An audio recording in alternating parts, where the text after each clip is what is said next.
two other games today, both at the same time. I was keeping tabs on Chelsea against West Ham. We'll get to that shortly. Okay. Your boys were in action at Brighton. It didn't go well with the score. What was the performance of Villa like? Not good. It wasn't a good performance. It was tired. It was disjointed. Brighton fully deserved the victory, and they have injuries of their own. So you got to hand it to them. And obviously, Roberto De Zerbi's side have been looking for goals because they haven't been scoring many as of late. And at the Amex Stadium, they really, they got that win and they deserved it. Villa were tired. Doesn't surprise me. It was at the end of a very tiring week where they lost to Olympiacos as well in the Conference League. Morgan Rogers got hurt at the beginning of that game. And so it's important to understand that this has been a marathon of a season for Aston Villa. Like, the injuries are ridiculous. The fact that for almost the entire season, it's been 3 ACL injuries. Emiliano Martinez didn't play today. Yuri Tillemans didn't play today. Bouba Kamara has been out since February. There's been a lot of absences. So today was just an example of what happens when you have this overwhelming schedule. And it doesn't surprise me that you're going to have this kind of performance. Unai Emery said at the end of the game, look, the focus right now is to rest. Let's rest because Thursday comes the second leg against Olympiacos and then a massive game against Liverpool on Monday night. So, it's important to rehabilitate. But it doesn't surprise me that we saw this kind of game because it's going to happen when you have a tired season. So Brighton deserved it. Villa looked tired, and that, race for the last Champions League spot is still very much on. What about Chelsea? They're doing the complete opposite. Yeah, they're finding form. Probably at the wrong time. They just wished it happened a month or two ago, but they're getting players back as well. But their key players are standing up. Defensively, they're tight again. They're not allowing as many opportunities. And I watched this game and it reminded me of when West Ham went to Palace a few weeks back and they were 4-0 down within the blink of an eye. Then they pulled it back to 4-1.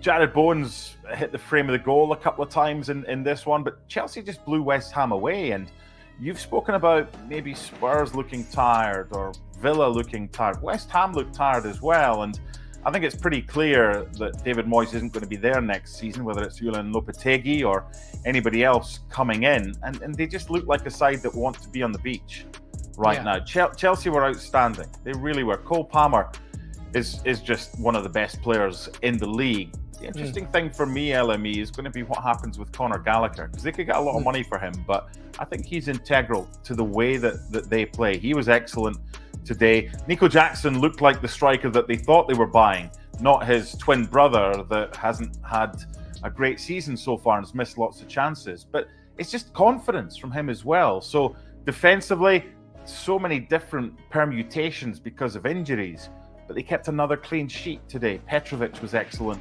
in goal, and they just played with a swagger. Now, we don't know if Chelsea are going to have Pochettino as their manager next season. We don't know if they're going to keep him on or if they're going to look elsewhere. Based on the last 2 or 3 games for Chelsea, I would suggest that you can't keep changing your manager. No, as we keep mentioned, Pochettino, it's an intimidating keep place Conor Gallagher to of, play alongside they really back their team. Cole Palmer. And they'll be, look, I think when Crystal Palace are always that different team when they have Eze and Elise together. It's proven that they can hurt teams, and it'll be a big job for not just Johnny Evans and Casemiro. I think for Eriksen tonight as well, just to have that discipline to hold, and Kobe to really just keep an eye on them too. Because if you shut them out, I think you can get a win. I think then. Yeah, I think we need to give them a bit of protection, do we? Johnny, Casemiro, the midfielders have to do their job in front. Yeah, definitely. It's like you two would be looking for that from your midfielders. Yeah, I mean, listen, give you a bit of help there. The two lads that they've got, they're very attacking. Yeah. They can beat men quite easily. They're the sort of players you don't really know what you're going to get, but on the day, you need to help and protect and help your mate out in certain. You've got Nkunku coming back. Thiago Silva will probably leave, but there's enough centre-backs there. Malo Gusto can compete with Reece James. Cucurella's even played pretty well over the last couple of games, and Ben Chilwell's coming back as well. So it's not a league-winning side or a league-winning squad for Chelsea. However, they'll have a chance of maybe contending for top 4 next season if they can add smartly to their squad in the summer. But today, they just blew West Ham away.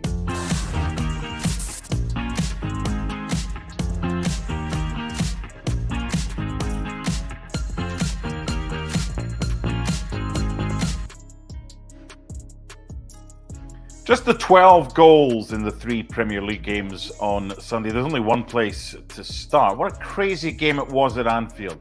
Liverpool 4, Spurs 2. I think that was the final score, LME, because the last 10 minutes of that game were just madness. They were just craziness. It was great for the neutral, wasn't it, MD? Well, that's the thing. They were great to watch. Sometimes you just don't want the final whistle to go as a neutral because the entertainment value was so high, and Spurs were even more cavalier than normal with nothing to lose, and they basically left one at the back and pushed everybody forward. So they made a game of it in the end. But overall thoughts to begin with. Liverpool 4, Spurs 2. What do you make of the game? Well, let's begin with Liverpool. Okay. A justifiable victory. I thought Harvey Elliott was fantastic in this game, scoring, of course, an absolute banger. Mohamed Salah and Jurgen Klopp put their arguments from that West Ham game aside, and he started the game. And from all angles, specifically in that first half, Liverpool absolutely dominated. And I think actually Vicario single-handedly made sure that it wasn't more than 2-0 at the break, right? And then Liverpool continued and they kept on going with their goals. 25 shots, 13 of them on target, despite not having the majority of possession. It was clearly Liverpool's game to control and dominate. But as you mentioned, Tottenham gave a little bit of that spark. Richarlison woke them up a little bit and made it a little bit worrying for a tiny moment. But in the end, it was a justifiable victory for the Reds. And I think, MD, you'll agree with me here. Obviously, a Champions League place is now secured for Liverpool, which is a major thing after not getting it last season. The title is obviously now down to Man City and Arsenal. So really, these final matches are about making sure that Jurgen Klopp, gets a good send-off and Liverpool feel good about the future. So all in all, a good victory for Liverpool. And yeah, MD, I don't know where you want to go, but we can go with Tottenham anytime you want. I love to talk about from there. I'm going to start with them, but before that, just a little thing that if Jurgen Klopp is booked, if he's shown a yellow card in the penultimate league game of the season, he would be suspended and unable to be on the touchline for his final game at Anfield. And that game is against? It's against Aston Villa. So I'm waiting for Unai Emery to just lure him in, maybe. Do you know what? I think unless he takes a machete and does some ridiculous Freddy Krueger moves, it'll be a stern talking to Mr. Klopp. Now you know what's at stake no matter what you do. So I'm just saying, the chances of him being shown a yellow card at Aston Villa, regardless of what he does, I think are minimal. Just pointing out that he does not want, and he'll be aware of that. As you mentioned, though, it would be quite something if it happened, right? My God. It's not going to happen. Right, let's get to Spurs. We'll get to the individual goals that they conceded shortly. However, Liverpool scored 4, could have scored a lot more. Have opposition managers now worked Ange Postecoglou's tactics out? Yes, I think so. But part of it is also Tottenham are just so tired. They're just done. They're knackered. They're absolutely. Not even had European football, so why? Because the Postecoglou system, and to your point, managers are looking out for that. And here's the thing: you can be stoic about, and let's not forget that I think Destiny Udogi's absence is big here. Of course. Werner as well, etc. But the Postecoglou system, we all know about it, is we are going out there, guns blazing, all out, no matter what the score is, and we're going to wear a heart on our sleeve, and we're going to go, press. And I love it. It's really, really good to watch. It's fantastic football, MD. The problem is, in a marathon season, what is the best solution, do you think? Do you think that this preseason coming up, this summer, and also take into consideration as well that this was the summer where Postecoglou came into the Premier League, they said goodbye to their star player in Harry Kane. There's a lot of changes, a lot. So it's commendable, the fact that he's fifth. I really salute that. But if you want to go further than that, if you want to make the Champions League, and Postecoglou is always talking about, I want to win this whole thing. If you want to win this whole thing, and I know he's not going to listen to anybody, but MD, do you think that maybe this summer there will be a moment, and I know your answer already, but do you think that the Greek-Australian manager is going to say, I don't know, mate, maybe I change my style a little bit? What do you think? Well, I don't think he speaks like that. I knew you were going to give me hell about my accent. Of course. It's always a dangerous territory to go. The answer to that is clearly no. He didn't do it at Celtic. He didn't do it with Australia. He didn't do it elsewhere in Japan and the other places that he's coached. So that's the way he is. And it's brilliant to watch. Now, you've got Udogie on one side, who's out for the season, and that's a big blow because Emerson Royale got absolutely ripped to shreds by Mohamed Salah. And he was terrible in the last game too. And by the way, just before you continue, remind every Tottenham fan that they've now lost 4 consecutive matches in the Premier League. That hasn't happened since November 2004. Well, so, yeah, and on top of that, that's 1 clean sheet in the last 18 in the Premier League. You ain't going to, if you don't have a striker, an actual striker, and yes, they've got Richarlison, and yes, they've had Son, but they lost Harry Kane. So if you don't have a Harry Kane, then you've got an issue if you're only keeping 1 clean sheet in every 18 Premier League games. That ain't going to work. You're going to need to score at least 2 goals in every game to get the 3 points. And that's been a problem for Spurs this season. So what do they need in the summer? Well, you can look at the style that he plays. I think they need a goal scorer. If he wants to be the old Newcastle 4-3, 3-2, then fine under Kevin Keegan, but you need that striker. Now, strikers cost money, understandably so. Defensively, Christian Romero and Mickey van de Ven, I mean, they've been fine. Van de Ven, for me, has been outstanding. Midfield, they've got the holders in there, but for the style that he plays, I think he needs his squad to be even fitter than they are right now. And I think they're fit because he wants them to go all season like this. Big picture, LME, this has been a good season for Spurs. Okay, they probably overachieved in the early stages when they were top of the table and they got the hopes up of supporters as if to say, could we? So they would have liked to have played in the Champions League. They might have got in through the back door, but the other teams in Europe didn't, unfortunately, progress as far as was liked for Champions League spots. So I think overall, if you're putting a grade on this Spurs, you don't just say, well, they lost 4-2 at Liverpool, it could have been more. If you put a grade, I think you give them a solid B for this season. It wasn't to be today, and I think you're right about tiredness. What grade are you giving Spurs for the season that they've had, their first under Ange Postecoglou? Yeah, I think a B is fair, maybe even a B+, because getting a Champions League spot, despite being very difficult, but because of Aston Villa's loss to Brighton, I know we'll talk that in a second, like it's not impossible right now. They do have to still host Manchester City and they have that extra game in hand, which is against City, but I think a B is a fair assessment. I think we need to begin with this. This was the season where Ange Postecoglou arrived to the Premier League, right? And he admitted it himself. Internally, he was thinking to himself, all right, how am I going to figure this out? My system without, just on this season, as Harry Kane has has said goodbye to us. He's not just one of the best strikers in the modern game. He was literally it for Tottenham. Of course, Heung-min Son and others, contribute to that. But losing Harry Kane was a massive pivotal factor in that. Now, Postecoglou arrives and he's inviting his own system. And as you mentioned, some players that came in as well new. Van de Ven is new to the Premier League, partnering up with Guti Romero. The midfield is always trying to figure itself out. They had key injuries during the season as well. So for them to really be in a 5th position, get Europa League hopefully, and then look for the future, I think is commendable. It's not fantastic.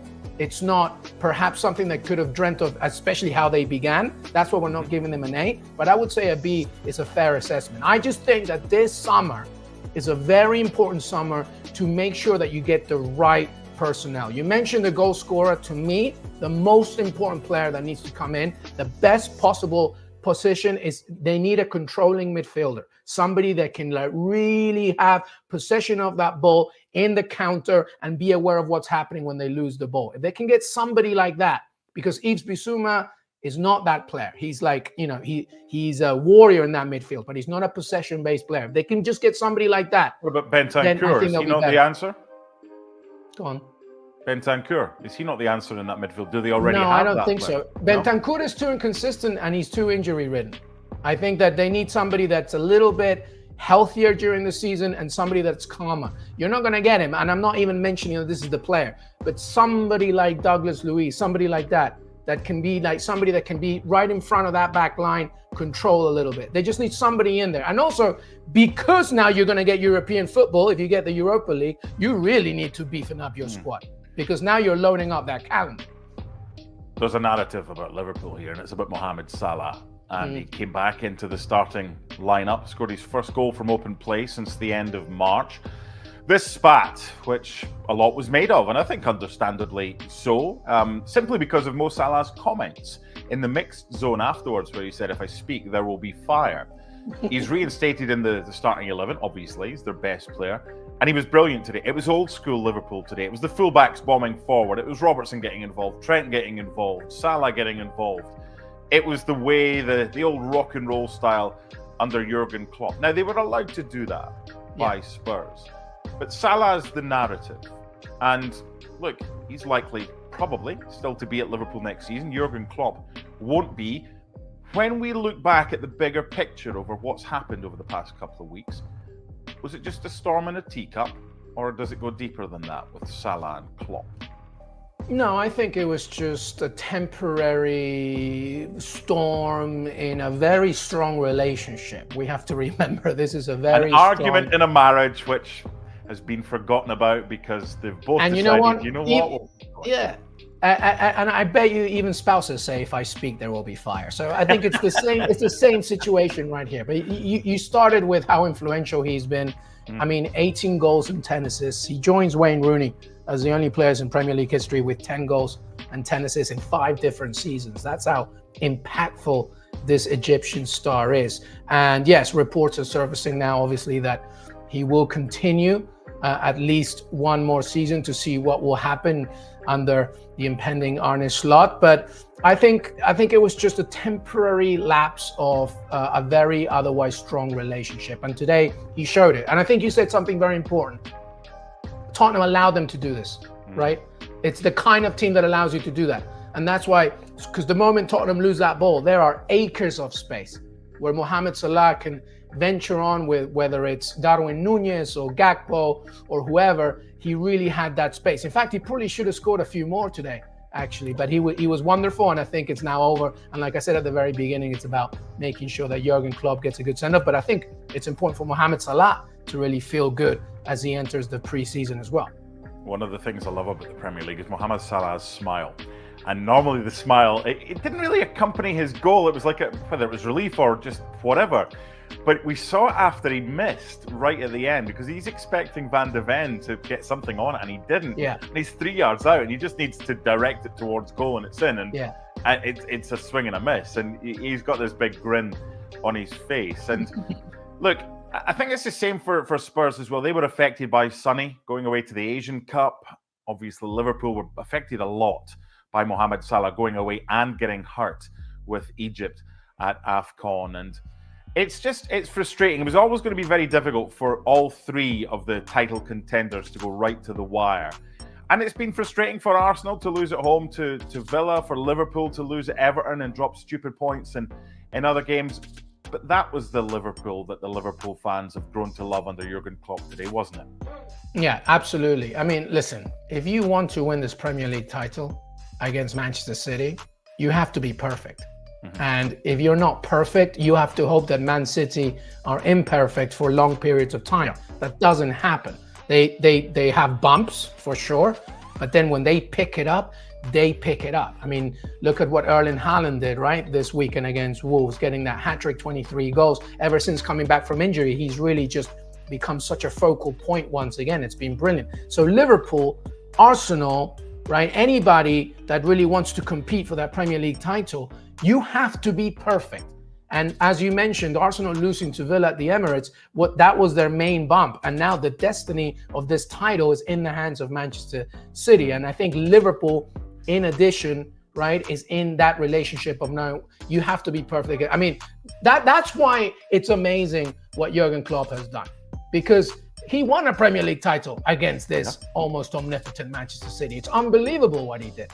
So you just have to be perfect. As you mentioned, injuries, tournament absentees, etc. You just have to follow that path of perfection. Otherwise, you can say goodbye, because Man City are once again looking good for a title, the 4th consecutive, Mark Donaldson. That's ridiculous. Yeah, before we move on to the other 2 games on Sunday, let's tie up both the Spurs game and Manchester City, as you mentioned, because they play each other, okay? This is going to be something to really look forward to. Going to a pub in North London when Spurs play Manchester City, and the Arsenal fans will be there supporting Spurs, but not telling the Spurs fans who are their pals that they're supporting them. It's just, at this stage of the season, it's when the fans of teams become fans of other teams as well. But it's going to stick in the craw, as we would say in Scotland, for the Arsenal fans to support Spurs. Any chance for Spurs, the way that they play against a Man City side that's just hitting right form at the right time?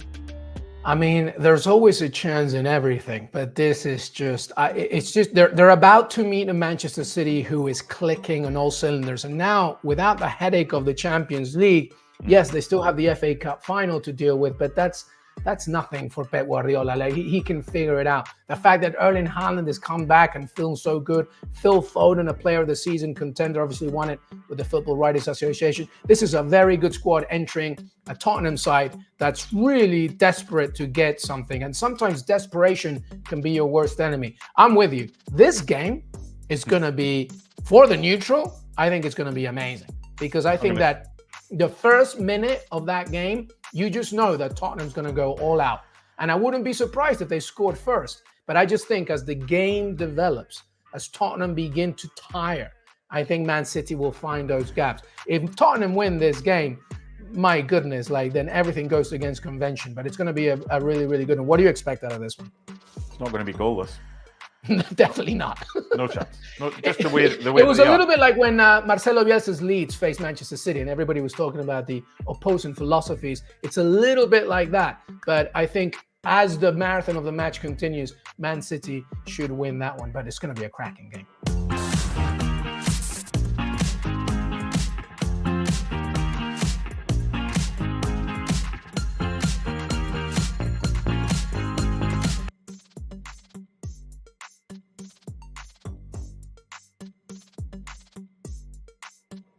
Liverpool, as you quite rightly say, Frank, not really in the title race. Of course, it is now between Arsenal and Manchester City. Yesterday, both teams registering victories. Of course, Arsenal still have that 1 point lead. They've got 2 games to play. Manchester City with 3 matches remaining. They are favourites to make it 4 in a row. Of course, the first team to ever do that. Let's just remind you who's got what.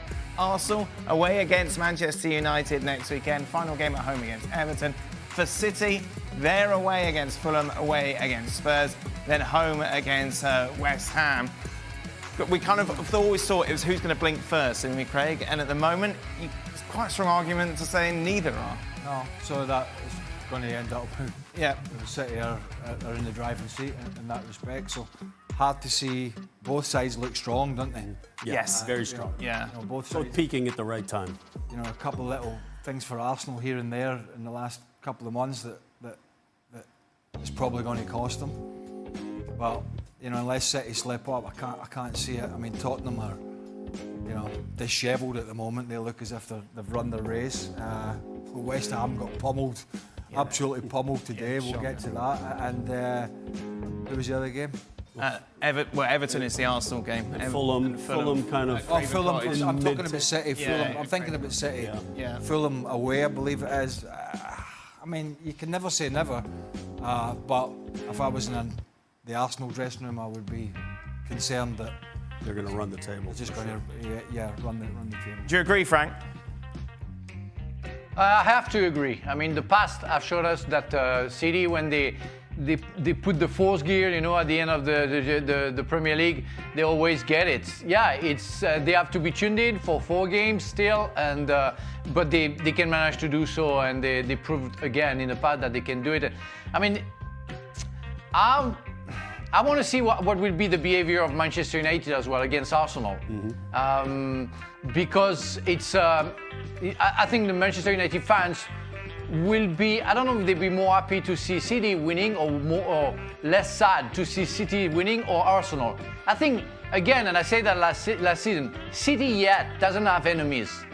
Nobody can like Arsenal if they are Chelsea or if they are Manchester United. Nobody loves Manchester United if they are Chelsea or Arsenal. I get those examples. But it's like nobody cares about City. They don't create yet. They are creating yet the history, but it doesn't belong to the past.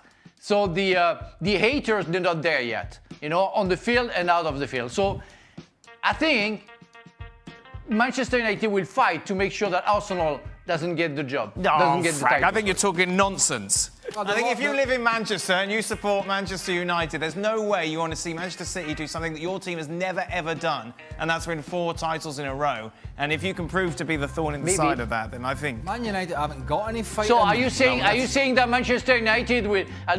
Are you saying that Manchester United players will let Arsenal win to get the title? No, I'm saying that I don't think the players will, but you're talking from a fan's perspective, you don't have enemies. I think there's definitely enemies between United and City. I didn't see the interview, but Eric Ten Hag... What's he done now? He gave an interview apparently to Gary Neville, and everybody now thinks he's the second coming of Trapattoni. Oh, it's like, Gary Neville sat down with him apparently, and everyone in that side of the northwest of England basically kissed his backside about, he's had all the injuries and had this and he's had this and he's forward thinking. I'm like, oh my God, it's absolutely crazy. I mean, it really is. I can't get my head around it. I haven't seen that. Can I go back to... I do like the way you've got Manchester United into this conversation. Well, the usual busybodies were lauding over it. But let me go back to Man City. The Premier League are a disgrace. Right, once again we have, and I'm not taking anything away from City players here, or the manager, they're a great side, right? The Premier League are a disgrace. 4 titles in a row, they have 115 charges, but the Premier League are happy to go about with the biggest boxing gloves they've got on and punch the lights out of the Nottingham Forest and the Evertons in this world, and Leicester City who are coming back up. And yet, for how long now, they've had 115 charges, and yet they've done nothing. Better lawyers. It's an absolute disgrace what they are doing to we don't even know the relegation yet, about appeals and all that goes with it. Right? These clubs, some of them, when they go down, and we've seen Birmingham go down from the Championship to League One. Sheffield Wednesday almost went down with them. 2 clubs that have been in the Premier League. These clubs like Nottingham Forest, Luton, Burnley, Sheffield United, they struggle when they go down. Even with parachute payments because of salaries and whatnot. And then we have the Premier League sitting there on its backside, kowtowing to a club with 115 charges. It's not on. I'm sorry, but it's not on.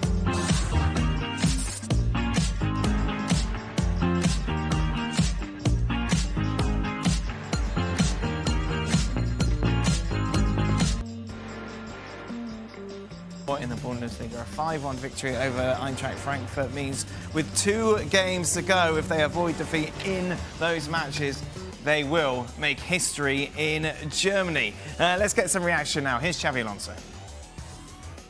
Xabi, 5-1 at the place where in your second game in charge you lost 5-1. A nice bit of symmetry for you there, I guess. What did you make of the result and the performance from your team today? Yeah, both were great.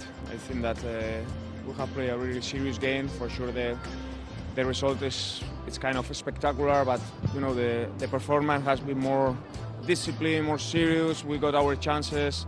We scored in very important moments. For sure the second goal of Patrick after the great chance they had, it was really important. In halftime we have spoken what we needed, and we were quite disciplined. We didn't concede much and waiting to get those chances, and the players did really well, the staff as well from the bank. It was really easy to communicate, and that they were showing and telling the players the tactical things that we were watching. So no one was missing the guy that normally is on the bench. Of course, Xabi Alonso was serving a touchline ban because of all the yellow cards he's picked up this season. Confirmation then, 2 games to go, and if they avoid defeat, that's it. History made. Will they do it? I think they will.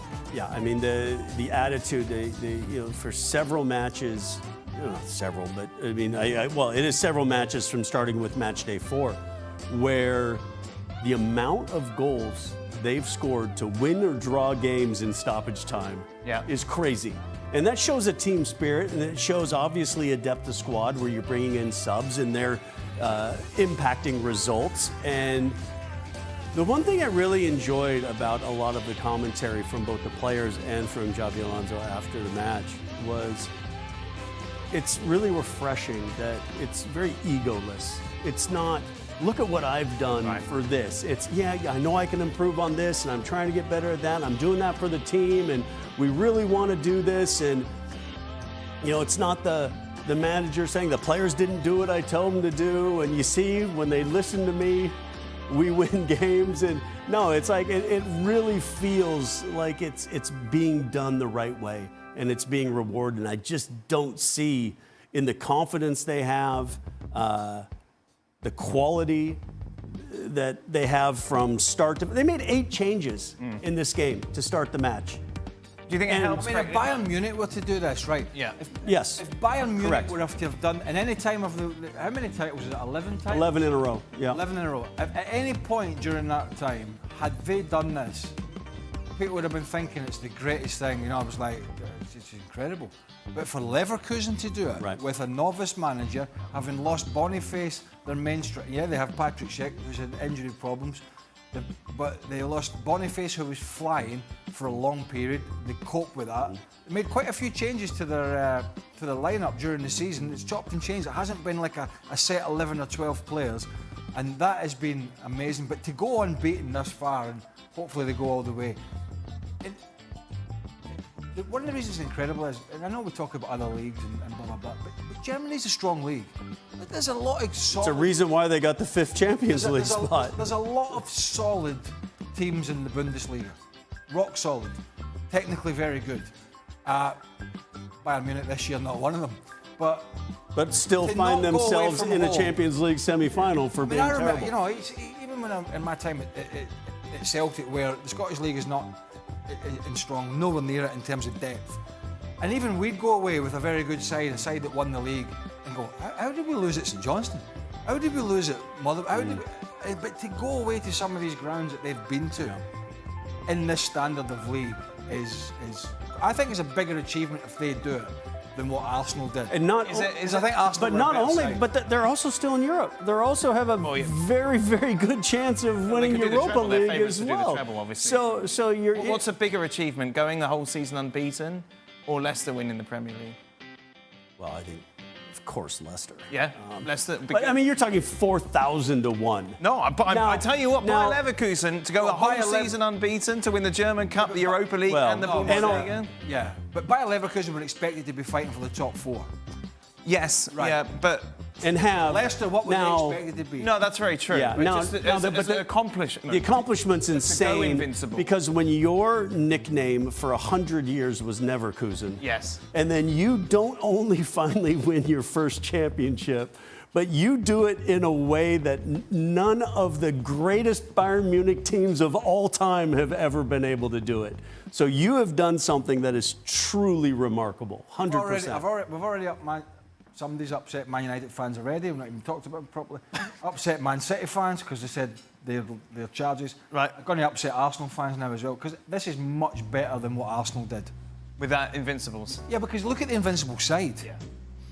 Look at the side. Mm-hmm. This is what Bayer Leverkusen have done with this group of players, not to take anything away from them, but that Invincible side was quality from the back to the front. It was world beaters. Yeah. It's not. Leverkusen are playing like world beaters. Well, that's a bigger achievement for me than Arsenal. I hope Arsenal fans hate that.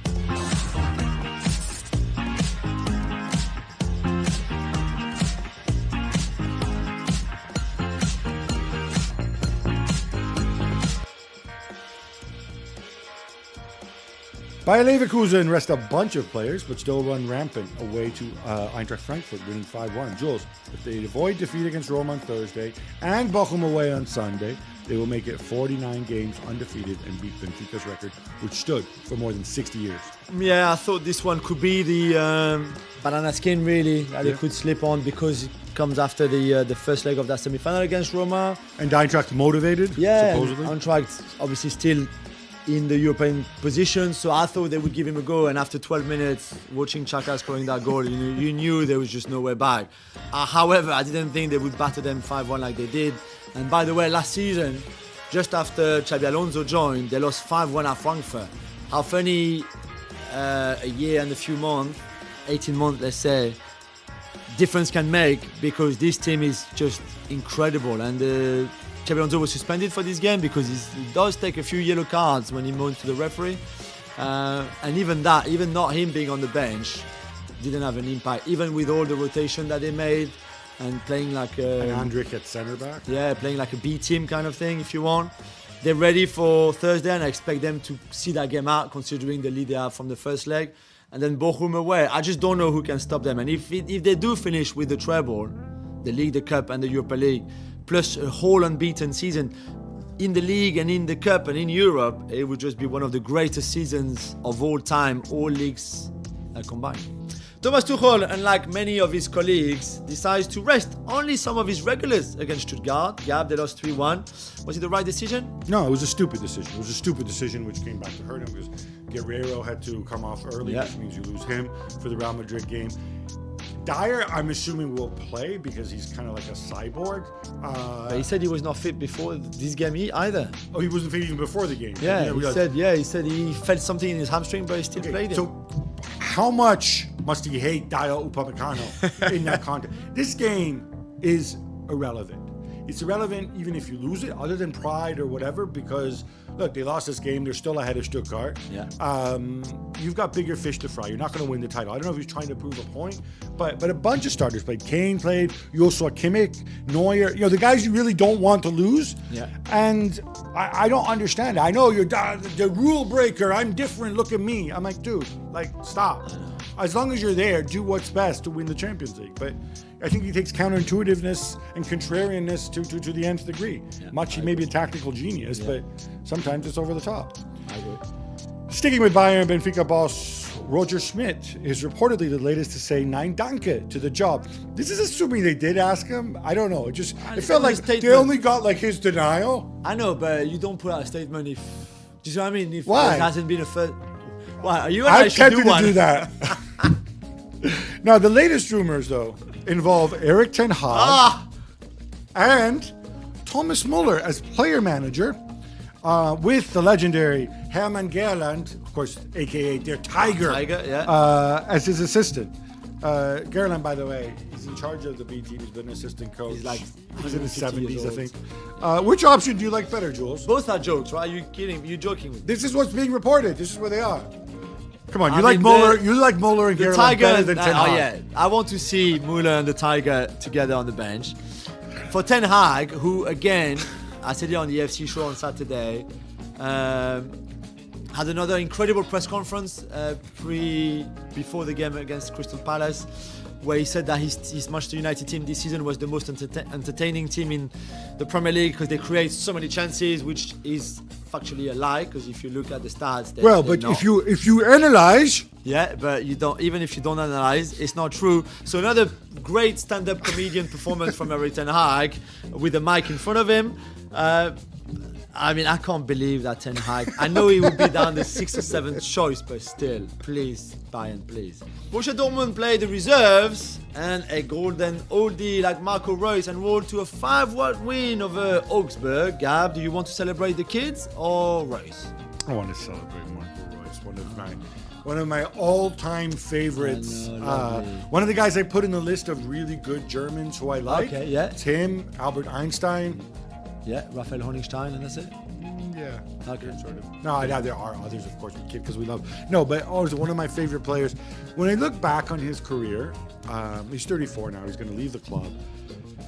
And just all those injuries, kind of like in his mid-20s, I think he paid a really hefty price for that, both in terms of Borussia Dortmund. And look, he won important stuff with Borussia Dortmund. I'm not putting it down. Stuff that's maybe even more meaningful. Yeah. He was part of the great Klopp team, of course, that won the title twice. But it does kind of leave you wondering what might have been if he'd not gotten hurt. Roma and Juventus battled to a 1-1 draw on Sunday night. Gab, who will be the happiest? Well, I think Juve will, although Allegri was all grumpy again. Yeah. But he shouldn't be grumpy. Federico Chiesa, occasionally he reminds us that, hey, look, on a good day, you're one of the best wingers in the world. I love that. This was one of those days. He looked so good, and you're just wondering, why can't you be fit all the time?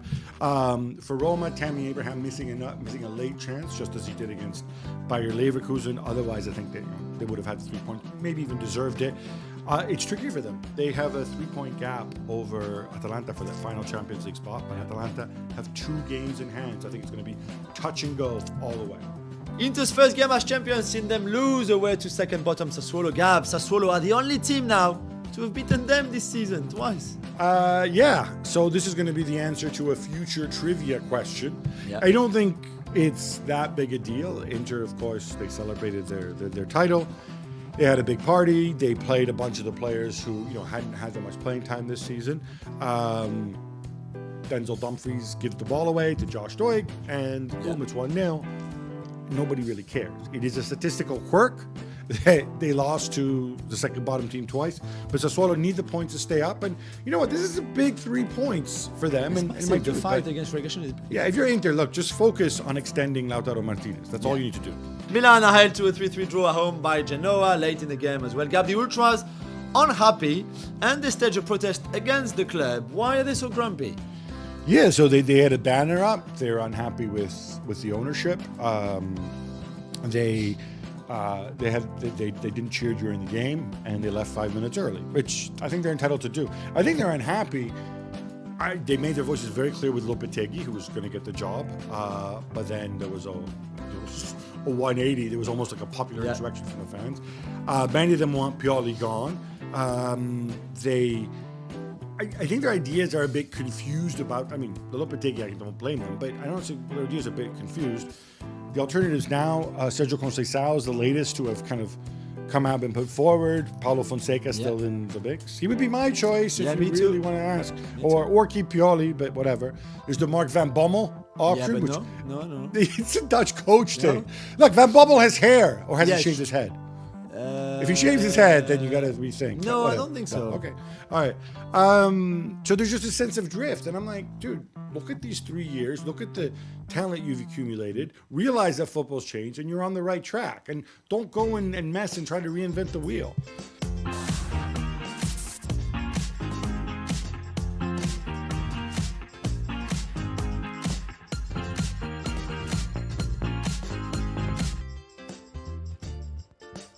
All right, Jules, sticking with Liverpool, it's not just the Elliott goal. I really, really like this guy. I don't know if his future is just Mr. Swiss Army knife. It shouldn't.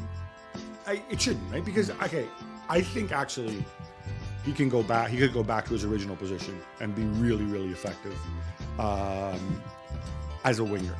He may not have the energy or the athleticism or the flat-out speed of a Luis Diaz or whatever. But I wonder if that's something Slot might be considering for him. But then again, but at the same time, he plays in the midfield 3 as he's done mostly for the last couple of years. And he almost never makes a mistake, and he still has those moments of quality. I like the idea that he's what you call like a talent player who decides to put on a hard hat and become, a blue-collar lunch pail grinder in the middle of the park. But he still has that quality, as we saw. Yeah, for me, it should be a starter next season with Slot in midfield, not as a right winger or left winger, but somewhere in that midfield. I think Szoboszlai, thanks you. Yeah, but I know at some point you'll have to make choices, and maybe Szoboszlai can play on the other side, or McAllister. I don't know what they're going to do, but he should start. I think he's been outstanding this season, being in and out of the team, because he's obviously not a guaranteed starter. I think he's got so much to offer, talent-wise, technically, in his own footballing ability.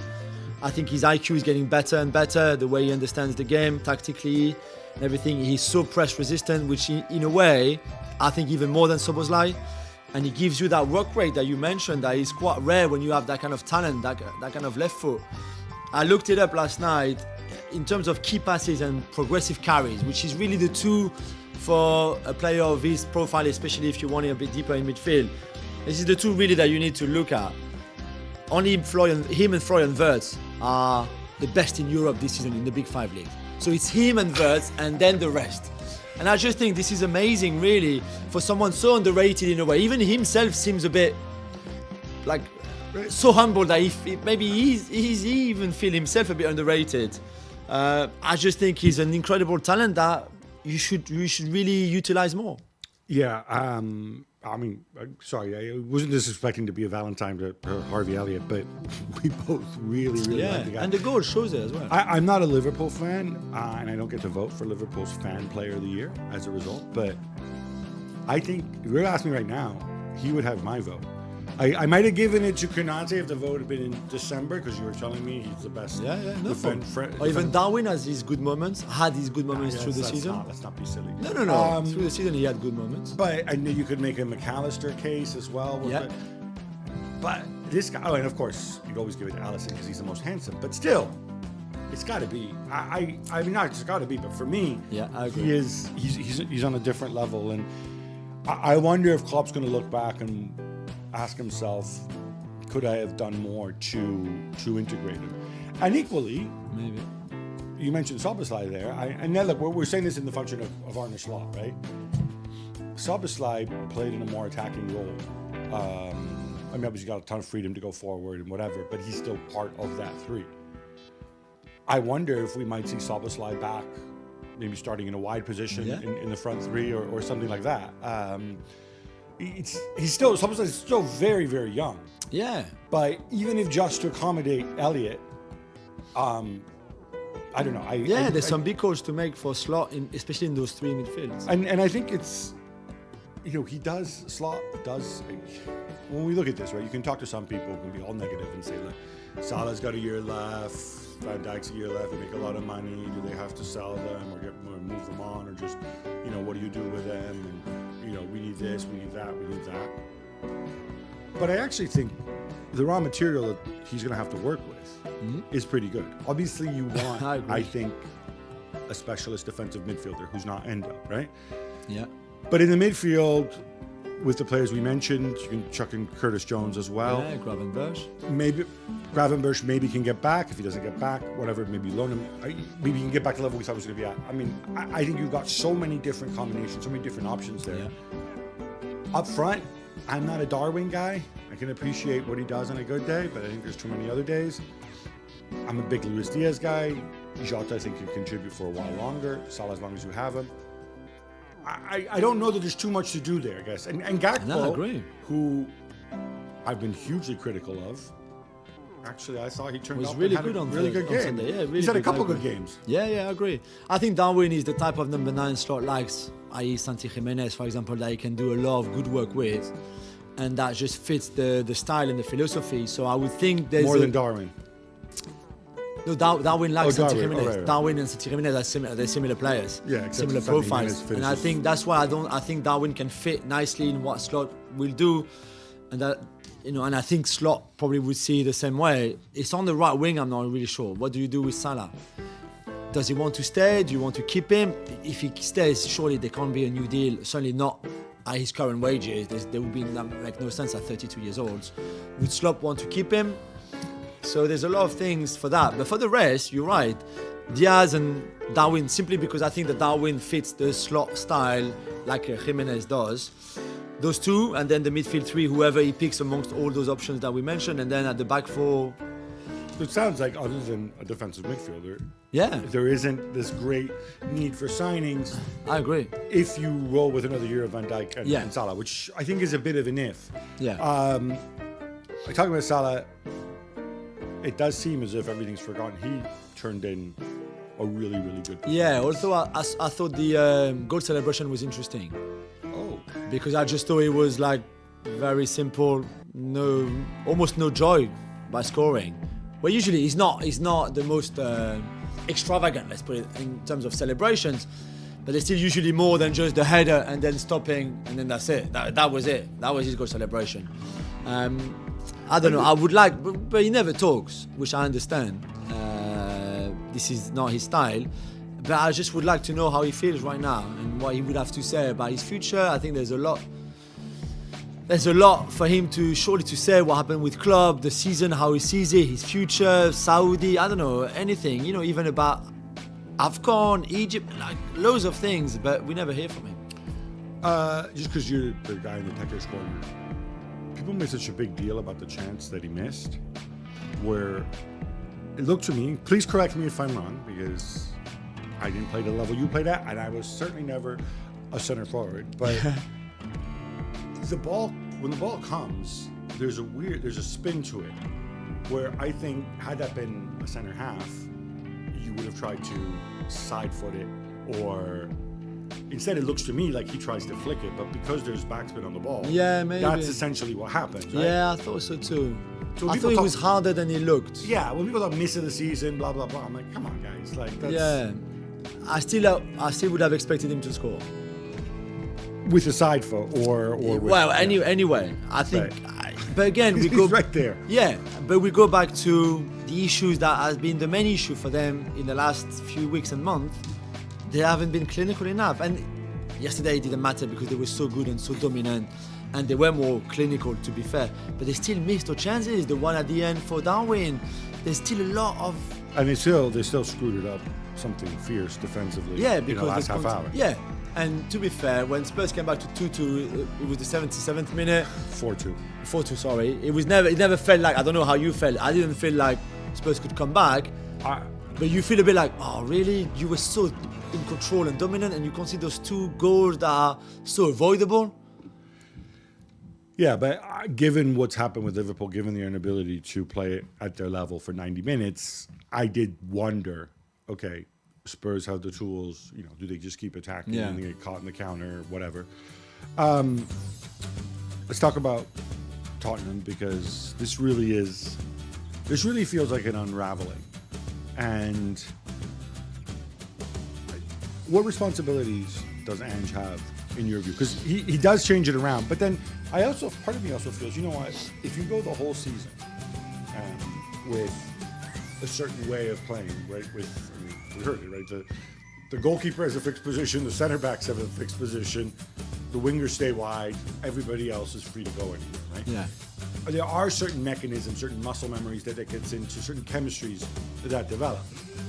When you then move away from the, let's call it 4-2-3-1 just for convenience, it's not really 4-2-3-1, and you put a third midfielder in there, and you don't ask him to play in the Madison role, or you don't ask him to play in the hole, that has a big knock-on effect. It has a knock-on effect for the center forward, who was Son in this game.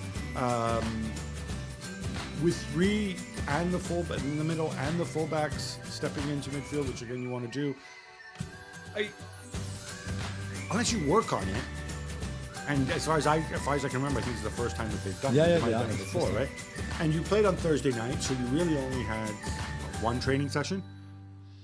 I don't know if that's. I mean, is that what he paid the price for? Was he trying to surprise? I thought that was a ridiculous choice. I won't lie, but I'm sure there was an idea behind it. But it looked weird at the when we got the team sheets. It looked even worse watching it at the start of the game because it looked like they didn't know what to do at all.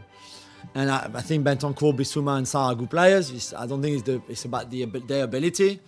It's just that you're right, when you've been so used to playing a certain way and drilled into that because that's all they do, then one, why are you changing now? And two, if you haven't worked on it, then it's going to be counterproductive, and that's exactly what happened. I mean, I really don't know with Spurs. I'm thinking about it this morning. Maddison was such at the heart of everything they did when they played well, and clearly he was at the center of the whole Ange ball. He was at the start when they were building up from the back. He was in the middle to offer a relay, and then he was often quite high on the pitch to be decisive with a goal, assist, second assist, all of that. He then obviously got injured. They still kind of coped without him, and then he came back, clearly not at his best, maybe not even fully fit, being dropped now from the team, and he feels that without him or someone like him, who is not Kulusevski, who's, I don't know if really they have another one, then they are a bit lost. The only other one I think who can do that is Lo Celso, but he's hardly played this year, and he's maybe not, and he's not in those conditions. Exactly. So maybe it's that. I don't understand. Spurs in the last 3 away games in the Premier League have conceded 10 goals. Arsenal in the whole season away, 13. So defensively, whether it's your 2-6 or 3-6, or if you can't Bentancur as a 6. It's your defenders. The fact that Udogie is out injured, that Pedro Porro hasn't never been really that good defensively. Romero, Van de Ven, Vicario, I don't know, but there's clearly an issue defensively as well as in terms of creativity, with Maddison being dropped on the bench for the last 2 games. Yeah, the Madison one is a weird one. It's not just the fact that he's been dropped, his performances haven't been good. There was also the other games. There was at least 2 games where he could have been sent off, and he made some really poor. It just seemed that his mind wasn't quite right. And I think maybe that also contributed to the decisions he made. I think what I would find disappointing, and look, in the end, Spurs are fifth. I think they probably will finish fifth. Yeah. It's a good season, yeah. It's I a don't good think, season. when we look back, I don't think it's a bad season. No, I mean, yeah. There's a lot of players who've really grown. At the same time, though, you know, from the player's perspective towards the manager, right? So much of it is faith and belief in what he does. And when you suffer a string of defeats like this, there's always the risk that some players, maybe some of your veteran players, lose a little bit of faith in what the manager's saying. You know, you can be cynical about your manager if your manager is a pragmatist, and it'll still work because you understand the logic behind it. But because the way Ange plays is so out there, you can't necessarily, you know, it becomes it's so much more important that he really have the whole team buying into it. So Definitely. I think one of the most critical things is big one for him, all of the injuries and problems that he's had over the course of this season, but he has now got an opportunity. He is fit, he's playing in his preferred position to replace Bruno Fernandes, who's unavailable for Manchester United today. This feels like his chance to really himself into contention for that cup Absolutely, absolutely. You know, opportunity knocks. It's a great opportunity for him. I mean, I feel sorry again for Ten Hag. You know, another injury with Harry Maguire out for the next 2 or 3 weeks. You know, if it was me, you know, coaching the lads, I'd just say, listen, for the next 3-4 weeks, whatever it's going to be, just play head tennis. Just absolutely chill out and do nothing. Can't afford any more injuries. Cotton wool, everybody. So, Crystal Palace get us underway. They're going left to right in that traditional red and blue home strip. Manchester United all in white, going in the opposite direction, and it is Manchester United in possession. Poke down the right-hand side. Christian Eriksen turns, fires a ball in early to Rasmus Højlund, who tries to bring it under control on the edge of the 18-yard box, but it jags off his heel and ends up safely in the hands of Dean Henderson, who bowls the ball out over the top of Alejandro Garnacho's head to try and find Munoz on the right-hand side, then sent through the middle, where it's chested down calmly by Kobbie Mainoo, flicked round the corner by Aaron Wan-Bissaka, and all of a sudden back with Johnny Evans for his first touch of the game, the 36-year-old. Combined age of Manchester United's two centre-halves today, 68 years old. One back. The good thing with them, they've got plenty of experience. Palace get a ball into the penalty area here. Johnny Evans doesn't get the shout early enough from Andre Onana, so clears it away and then makes the block to turn it behind. He spins round and he shouts at Andre Onana that he needs a bigger shout than that. Of course he does. And then they get hey, Johnny does the right thing. If you're once you're in two minds, that's when you start leaving it, and you know it's after you, Claude. None of yous do anything. Johnny did the right thing, absolutely. Clear your lines, talk about it, argue about it next. Yeah, but they're friends again. Pat on the back of the head from Andre Onana. Corner taken by Palace is taken short. Across goes Mason Mount, makes a decent tackle and brings the ball away for Manchester United. Knocks it down the line. Is he going to get it back here from Anthony? The back heel is misplaced, comes into the penalty area. Down goes a Palace player inside the box. It was Tyreek Mitchell, but the referee, Jared Gillett, waves that away. Jared Gillett wearing ref cam today, got a camera attached to his forehead. He's taking a look at that tackle. The ball is won by Johnny Evans. Well, I mean,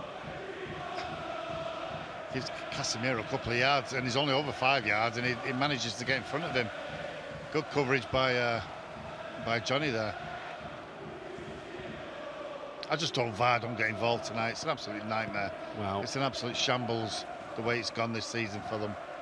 I would just like a slightly better performance from Jared Gillett tonight than we got against Chelsea, which there were some confusing decisions in there for me.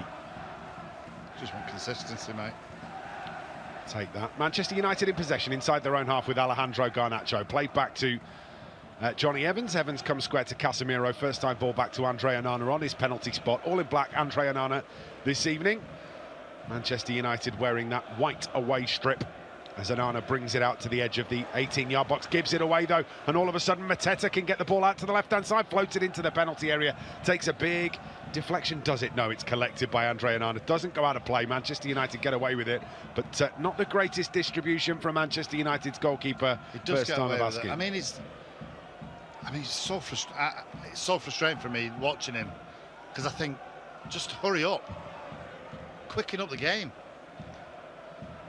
Saw it against Coventry, and he's waiting and waiting and waiting and waiting. I'm thinking, you just lose all momentum. Just invite the pressure on as well. There's pressure from Manchester United at the other end of the field, but Dean Henderson deals with Rasmus Højlund, gets the ball away. Munoz can't bring it under control, so it's out of play for a Manchester United throw inside the Crystal Palace half on the left-hand side, which is taken quickly. Aaron Wan-Bissaka finds Johnny Evans. Evans finds Casemiro on the edge of the D. Casemiro goes back to Andre Onana. Onana clips it into midfield, but it's a 2-on-1 situation for Mason Mount, and Crystal Palace have the ball back. Down the right-hand side it comes as they look for a route through. Well intercepted by United, and a combination of Mainoo and Garnacho get away down the left-hand side, and Garnacho plays the ball back into the centre circle to find Christian Eriksen. Then a switch of play from Manchester United to find Diogo Dalot, who's got just a little bit of space down that right-hand side. Anthony there helping out. Back to Dalot. Dalot pokes it back to Christian Eriksen. Eriksen crabbing in towards the centre of the field before delivering the ball back to Casemiro, who's now inside the Crystal Palace half. But there are 11 players back behind the ball for Manchester United to try and break down. Aaron Wan-Bissaka looks for a little dart run down the left-hand side. Doesn't get it, so it comes back to Johnny Evans just inside the Manchester United half, who then, under pressure from Mateta, has to head this back to Andre Onana, who collects, rolls it sideways to Casemiro. Casemiro tries to split the lines and picks out Mason Mount, who makes a little forward run and finds Garnacho. Garnacho infield to Mason Mount. Lovely flick to Aaron Wan-Bissaka on the edge of the penalty area. Wan-Bissaka tries down the left, then retreats. Mainoo lifts the ball into the penalty area. He's trying to find Mason Mount, who gives him the thumbs up. He's just overcooked it slightly, the Manchester United youngster. Yeah. Probably the better option would have been to... back across goal, maybe? Maybe back across goal, or... I think it's Garnacho just sat on the left-hand side. Goes for the harder ball. But you know what? I have absolutely no qualms with that. Absolutely no qualms. I'd much rather see him or any other players passing the ball forward, trying to create something, rather than keep going backsides. It's a really good header from Johnny Evans to win possession back for Manchester United. Casemiro, Evans, Mount on halfway, comes infield to Mainoo. Back it comes to Mount, who's on the left-hand side. Just escapes from a couple of tackles, wriggles through those challenges, finds Casemiro. Casemiro goes long, but the ball is too straight. Can't be collected by Højlund. Instead, picked up by Dean Henderson, who bounces back to his 6-yard box with the ball between his orange gloved hands. Short ball away to Anderson. Anderson comes out to the right, and Klein is going to go back to Henderson because he's being pressured by Alejandro Garnacho. Just gets a little bit of an acceleration on and causes some problems. Kobbie Mainoo in a tangle with Mateta. Mateta goes down. Jared Gillett says no. Mateta, you were holding on to Kobbie Mainoo, not the other way around. Yeah. Does not blow for the free kick. That's good play by Kobbie Mainoo. Really is. Takes all the pressure off the two centre halves. Gets against the centre forward. Clearance from Onana is given back to Palace. Palace can't keep it under control though. Put out a play for a Manchester United throw. Been a scrappy opening 7.5 minutes. Mason. It has, and we've showed some, half decent possession. It's going to be one of those games that I don't think there'll be a lot of chances, but good possession. Get them stretched if we can. Make sure the ball's up to Rasmus Højlund, a decent balls. Give him the opportunity to get hold of it. You've got to have good delivery to a centre forward who's up there on his own. If not, it's going to be a long, long night for him. Onana exits his 6-yard box and then sends a right-footed pass upfield, but too much on that for Anthony to get on the end of. Then Mount slips in midfield, but the ball forward to Rasmus Højlund. Not a bad one from Christian Eriksen. He's felled as well as he tries to get the ball away to the right-hand side. Anderson just having a little bit of a nibble at him. Yeah, I think he gets the ball first. He bounces back to his feet. Mason Mount, central position, approaching the penalty area. Out to the left towards Alejandro Garnacho. Well read by Munoz, who comes away with the ball. Well done from Mount again. Very good. Excellent at keeping Manchester United ticking over. Aaron Wan-Bissaka down the left to Garnacho, who's attacking the penalty area. Garnacho looks to slide that across to Eriksen, where it's intercepted by Hughes. And then the tackle from Casemiro is missed. Elise comes away with the ball, and now Munoz. Munoz down the right-hand side is going to find Elise again, and Elise looking to work this into the penalty area. Eze turns. Oh, he manages to nutmeg Diogo Dalot, tries to go again, but a good recovery from Casemiro and a better recovery from Diogo Dalot stops that going any further. Ball forward towards Anthony is intercepted by Anderson, and now it is Palace in possession again inside the Manchester United half with Hughes. Brilliant bit of skill by Eze there, just nutmegs Dalot. Great bit of skill. Good they are show. Swapping over as well, Elise and Eze. Oh, they'll do that all game. They're not worried about sticking to one side. They'll fritter around and make it as difficult as they can. Eze currently playing to the right of Mateta, Elise to the left. That will swap back shortly. Meanwhile, Johnny Evans with the ball at his feet pokes it to Casemiro. Casemiro gives it back to Johnny Evans. Evans back to Andre Onana. Forward from Onana into midfield, longish ball as Højlund looks to just screen the pass but doesn't quite come off. United do win it back with Kobbie Mainoo in the centre circle, who just shrugs off Will Hughes. That's good strength from Mainoo. Garnacho out to the left-hand side to find Mainoo again. Mainoo head up, wants a ball into the middle, can't find it immediately, so comes back to Johnny Evans. Casemiro, Evans, centre circle. Back it comes to Casemiro, whips a pass out to halfway, and Mainoo again on the left-hand side. Mainoo comes infield to Evans, who's just inside the United half, then floats a pass forward. He's got a wand of a left foot, hasn't he, and a right foot for that matter. Johnny Evans, more than capable of picking those passes. On this occasion, though, the headed clearance comes to Mateta. Mateta up against Mainoo, just pushes him wide. Yeah. Johnny Evans keeps that movement going wide. Pass allowed up the line, though, and it allows Palace to recycle.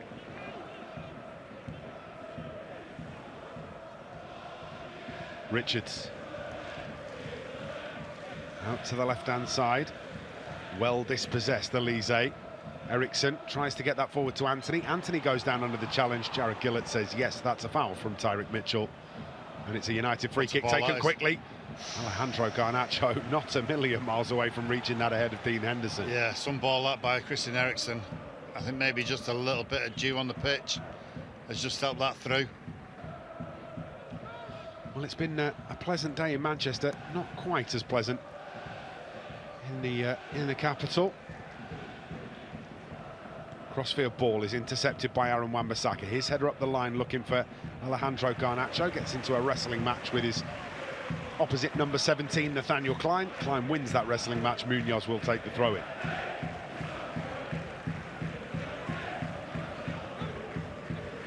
Well, Manchester United for 12 minutes of this game have been good in possession, tight at the back. Casemiro goes flying in though, and all of a sudden they're in Palace.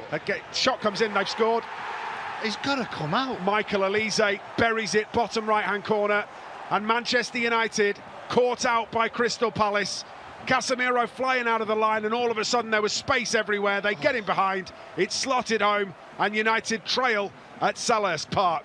Crystal Palace 1, Manchester United 0. I mean, as I'm actually saying, watching it, I'm saying you've got to come to the ball, you've got to come to the ball, you've got to come out. There's absolutely no pressure on him. I mean, he just waltzes all the way through. Casemiro just does nothing. And you've won it. I mean, whether it's Dalot, whether it's Johnny Evans, whether it's Kobbie Mainoo, you've got to get a challenge on him. He's free as a bird.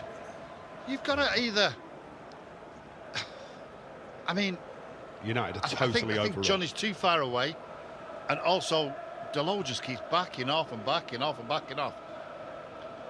United are completely overrun. I mean, don't get me wrong, he scuffs it into the bottom corner. But talk about, I mean, Casemiro, what is he doing? He just dives in. Just dives in. Yeah, not brilliant from Manchester United's point of view, and an uphill battle. And Liam, that's what I said to you. If they get the opportunity to turn and run at you, they will turn and run at you. And they are quick. And I think what's done for Manchester United there is that every direction there were 2 Palace players, and all of a sudden nobody can make a choice on which player they're picking up, because they've got to pick up 2 or 3 players each. But it comes to a point where you've got to stand your ground, and you think, well, go on then. What are you going to do now? Make them make a decision, but we never did that. Aaron Wan-Bissaka down the left-hand side gets a neat pass from Mason Mount, tries to get the cross in, but it's blocked, and then gets in a wrestling match with Munoz. Should be a corner, but the referee says no, that's a goal kick, and Crystal Palace will get the opportunity to clear their lines.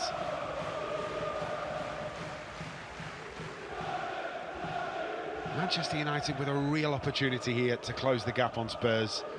Could be huge playing in the Europa League, but the injuries are certainly coming home to roost. Victor Lindelof, Harry Maguire, Lisandro Martinez, Bruno Fernandes, Anthony Martial, Marcus Rashford, Tyrell Malacia, Rafael Varane, Luke Shaw, Scott McTominay, Willie Campbell are all unavailable for Manchester United. Mate, it's an absolute nightmare for Ten Hag. I mean, there must have been so many combinations that United have had through the back 4. Nearly 30 now it is. I think it's 29, 30 combinations back 4. It's an absolute nightmare for him. It really is. And you know what? You know, you can look on all the social medias and stuff like that about, you know, Ten Hag leaving. No, he's got to have the opportunity to sort this team out, and actually been given a proper chance. He had a proper chance last season. He did really well. This season has just been absolutely ravaged with injuries. I've never known anything like it. The injuries that United have suffered this season, it's been unbelievable. Johnny Evans receives the ball from Andre Onana. Aaron Wan-Bissaka looks to flick it round the corner, but it's given away. Well won back by Johnny Evans, helped out by Kobbie Mainoo. Then through it comes to Mason Mount, who is chopped down by Will Hughes, but he manages to take the ball before the man. So Chris Richards can bring the ball through midfield and out to the left-hand side. Infield it comes to Eze. Eze's going to try and slide that through for Elise. Well read by Johnny Evans. Intercepts. Casemiro brings the ball away. Through the middle it comes to Christian Eriksen. Manchester United still inside their own half. Now forward it goes by Casemiro, looking for Anthony, who leaps but can't get there. Højlund manages to tidy up for Manchester United. Gets a lovely pass through. Very good. And now Kobbie Mainoo can get it across to Mason Mount. Mason Mount helps it out towards the left-hand side, but can't find Alejandro Garnacho. Good play. Just the final pass. Mason Mount. He wants to move the ball quickly, Mason Mount. You can see it every time he's on the ball. It's 1 and 2 touch from him. Just slightly. And when you're playing against Palace, that's what you got to do. You got to move the ball quick. We've seen from their recent results just how difficult they are to play against Crystal Palace. In really good form at the moment. Saw what they did to Liverpool at Anfield just a few weeks ago. Oh, given the opportunity, they'll get at you. Those front 3, as you said earlier on, you just can't afford to let them turn on you. You've got to be right up the back and do not let them turn. And when you go to ground, you've either got to take the player or you've got to take the ball. Anthony is going to find Delo again. Delo on the run here is going to pull it back to Mason Mount in the penalty area. Mason Mount with the shot, but it deflects off the legs of the defender that's right in front of him. It pops up for him almost perfectly. The strike was a good one. Defender was in the way. Now the counter-attack from Crystal Palace. Mateta looking to get the ball into the penalty area. Well read by Casemiro. He steps in, intercepts with an outstretched right foot, and Manchester United are bringing the ball away. Into midfield and Eriksen. Eriksen back to Casemiro. Johnny Evans. Again, Manchester United just a little ponderous when bringing the ball out from the back, and it allows Palace back into position. There's just no options. There isn't. It's too slow. And then a foul from Mason Mount on Wharton allows the Crystal Palace free kick inside the Manchester United half.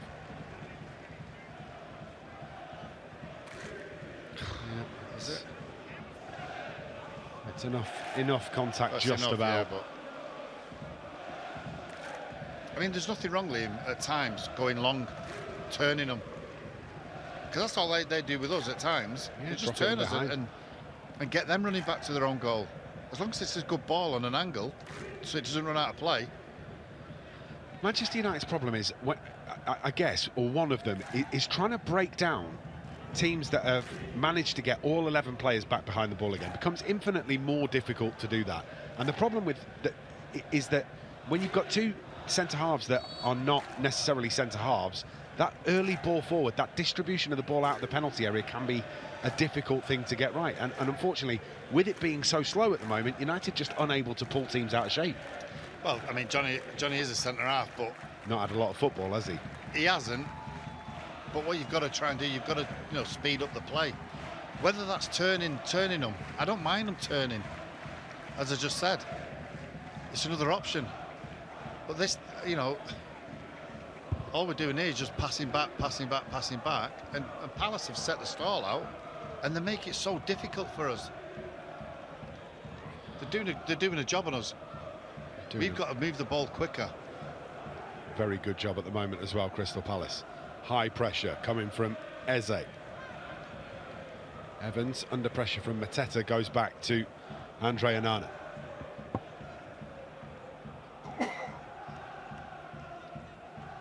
Onana out to Johnny Evans, and Evans walks the ball out of Manchester United's defensive third. Again, he's looking for a ball into midfield, just can't find it, so has to come square to Delo, who fires one into the path of Kobbie Mainoo, spins away from the first challenge, then finds Garnacho, gives it back to Mainoo. Mainoo going to send this down the left-hand side to Aaron Wan-Bissaka. Poke back in field by Wan-Bissaka to Mainoo. Mainoo's found Mason Mount. Mason Mount is looking for Rasmus Højlund, who gets all tangled up, really, with Richards. Do you know what starts with there? Kobbie Mainoo passing it forward, making Aaron Wan-Bissaka go forward, because he plays the ball in front of him. He plays it to his feet, he's got the option then of going back, but he doesn't. It forces him forward. Worked very well, and actually the quick play from Mason Mount almost plays Rasmus Højlund in, and Højlund maybe just a little guilty of playing the man rather than the ball. Kind of gets involved in that wrestling match. Casemiro just about recovers because Eze was looking to turn him and go. Now Crystal Palace have it with Elise. Elise's got options left and right, slid through to Munoz. Munoz pulls it back into the penalty area, stabbed towards Mateta, who gets in the way, really, and somehow Manchester United have survived. That could easily have been 2-0 Crystal Palace. Quite easy could have been. I mean, whether Onana would have got across to the actual shot, I'm not sure. But again, trying to nick it. If you can't nick it, don't try and get it. Probably Onana would have saved that. But again, it's a great opportunity. It really is. Probably, possibly going wide, but I would have backed Onana to save that.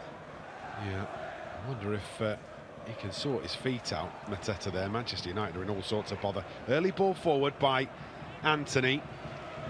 Loose in midfield, but Christian Eriksen beaten to it, and now Crystal Palace have the ball out on their left-hand side. Kobbie Mainoo closing it down, gets a block on that, goes out of play. Will be a throw-in to be taken by Tyrick Mitchell. 20 yards inside the Manchester United half. Steals a couple more yards before taking the throw. Whipped into the middle, headed away by Aaron Wan-Bissaka. Finds only Wharton. And now Palace on the run again. This time Casemiro steps out, wins the ball.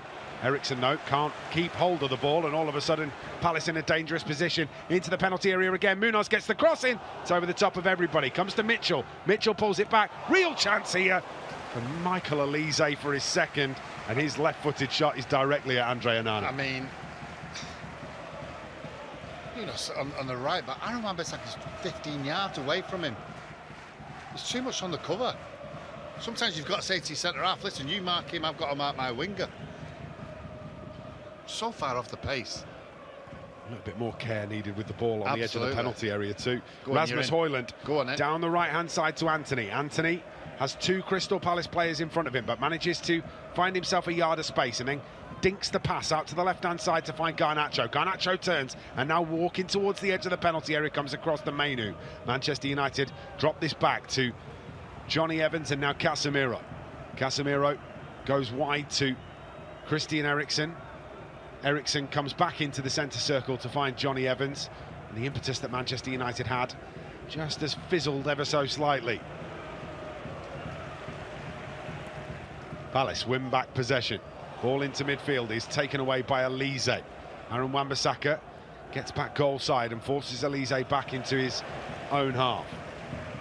Doing tricks now. Yeah, Michael Elise with the trick pass to Munoz.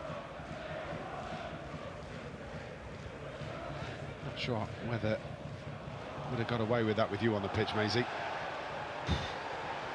This is Christian Eriksen, whipped out to the left-hand side. Garnacho does exactly that, drives towards the edge of the penalty area, takes another touch, goes down. Referee says free kick, Manchester United. Well, he just took another touch because he realised the shot wasn't on, and as he did that, Hughes steps in and gives away the free kick on the edge of the D. Yeah, good play, positive play. Garnacho really is. Will Hughes just dangles a leg and... Enough contact? No, the referee said it was, and that's all that matters. Garnacho feels whatever contact he does, and down he goes, wins Manchester United the free kick. Casemiro being given instructions by Erik ten Hag in the Manchester United technical area. Couple standing over this, including Mason Mount, Christian Eriksen. Alejandro Garnacho standing there too. Get the feeling that this is Christian Eriksen's kind of range, kind of territory. So it is slightly to the left-hand side, 2 yards from the edge of the D, as Manchester United attack the goal away to our left.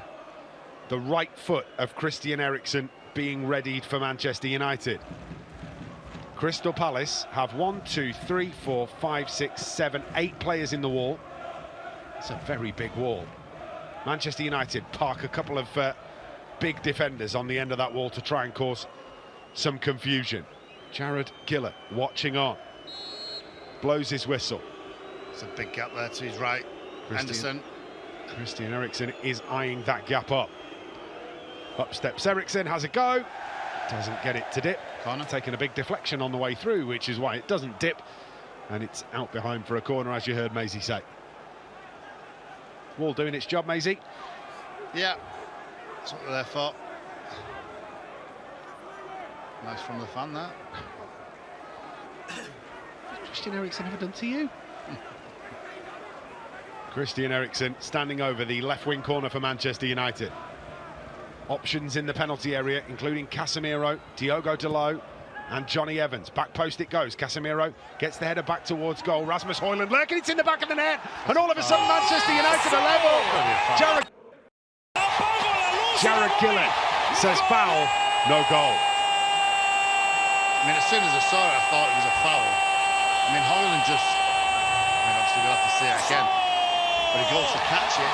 I mean, this is... Sometimes you get too much protection, goalkeeper.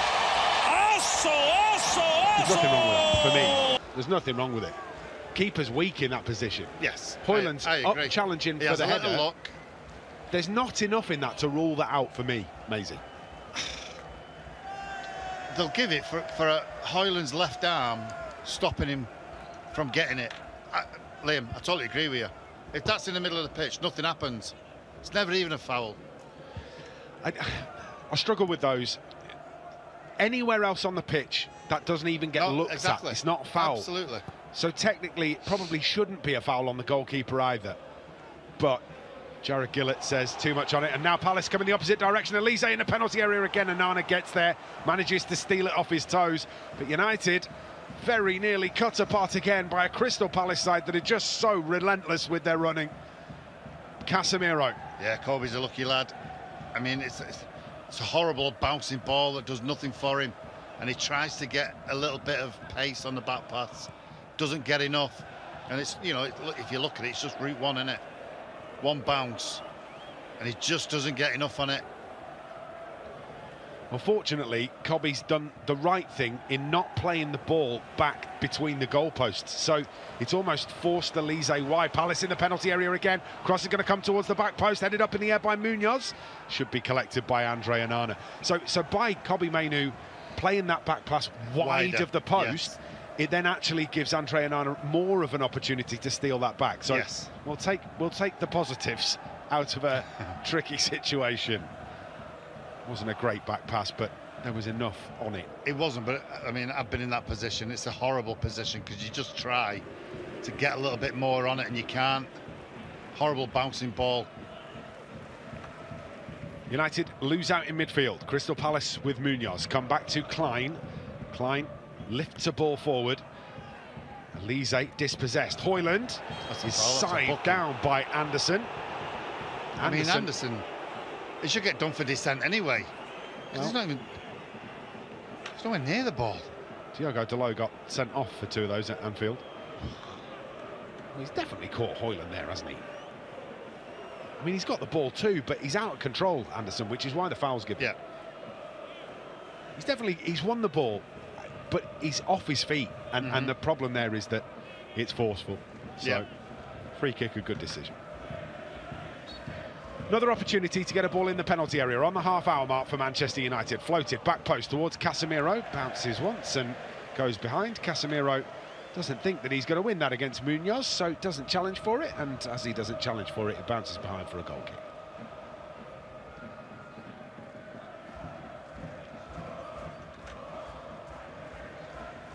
Erik ten Hag looking on from the technical area.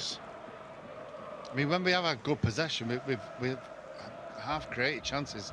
I know Henderson hasn't had a shot to save, but we have had opportunities and good opportunities. Bit of a sucker punch the other way to give Crystal Palace the lead, and they're going to try and get another one here with Mateta, who tries to get the cross in. Aaron Wan-Bissaka gets back into a good position, makes the block. Do you know what I mentioned about route 1? Yeah, that's route 1. Well, it is, and he gets in all the time. They have. It's good delivery. There's nothing, absolutely nothing wrong with it. It's actually quite clever from Oliver Glasner, knowing full well that Manchester United are struggling in terms of fit centre-halves. So you've got Casemiro and Johnny Evans, who, with the best will in the world, are not the fastest players. So if you can turn them, get them running back towards their own goal, you always stand a chance. Can understand why that is a tactic for Crystal Palace, can't you? But you know what? Sometimes we can do that. We can go long. Clearance into midfield from Henderson is won back by Mason Mount. Finds Christian Eriksen. Eriksen plays the pass to Anthony. Anthony tries to force it through the middle towards Rasmus Højlund. Just a little too much on it. And away it's brought by Palace and Munoz on the right-hand side. Infield it comes to Wharton. Wharton approaching the centre circle. Floats a long ball through the middle. Andre Onana's going to have to come and get this. Does get there and then smashes the clearance out of play for a throw-in. He had to come, Andre Onana. He had to come. And it's the right thing. It's a good job he did come. But he very nearly makes a mess of the clearance. Fortunately, it's out of play for a throw-in, and Palace now attacking down the right-hand side from that throw. Munoz up against Alejandro Garnacho. Garnacho forces it infield. Casemiro heads the ball into the penalty area away. It's just so easy for them to get the ball in the box. So easy. Eze. You've got to start stopping the crosses. Up against people. Anthony forces him backwards to Richards. Richards comes across to Anderson, the captain. Now back to Nathaniel Klein. Ooh. Loose. One back by United in midfield. Højlund tries to drop that back down for Christian Eriksen. He's forced to the floor, but he bounces back up again. United in possession with Cobby Mainoo. Mainoo square to Casemiro, back to Mainoo, inside his own half. Brings the ball under control, turns infield, then drills a pass to Alejandro Garnacho. Picks it up on the halfway line, finds Aaron Wan-Bissaka. Back it goes to Mainoo. Mainoo across to Casemiro. Casemiro head up, wants to try and find a forward ball for Manchester United. Doesn't see those options, has to come back to Andre Onana, who picks it up on the edge of his D, and Andre Onana goes long. And now an opportunity for United to try and work this into the penalty area. Diogo Dalot chasing after it, can't get there ahead of Dean Henderson, who scoops up the ball and nullifies the pressure. That's a good tackle from Casemiro. Anthony steps in, tries to make the challenge, but Eze too strong for him. Skips away from the challenge, and through midfield he comes. Eze's taking a mick there, isn't he? Munoz, right-hand side, receives the ball from the pass from Eze. Then he gets a lucky ricochet and he's into the penalty area from Aaron Wan-Bissaka. Challenge comes in from Mason Mount. Elise goes down. Mason Mount thinks that he's fouled him. Referee doesn't stop the game, though, and the ball is into the penalty area where Anthony is fighting with Tyrick Mitchell. Mitchell goes down too easily for that to be a free kick, and Manchester United bring the ball away. Christian Eriksen takes a touch, and when Christian Eriksen takes that touch, it just allows a couple of players to get back at him, and then he's forced backwards. First time ball might have been the better option there for Manchester United. Does find a nice pass that time to Aaron Wan-Bissaka. Wan-Bissaka out wide left to Alejandro Garnacho. Then he goes on the overlapping run. Alejandro Garnacho finds Aaron Wan-Bissaka, gets a good cross in too. Behind it goes from Rasmus Højlund, who was trying to run across his man at the front post, and as he does so, it jags behind off the studs of his left boot. It's a good run. Half decent cross, maybe a little over.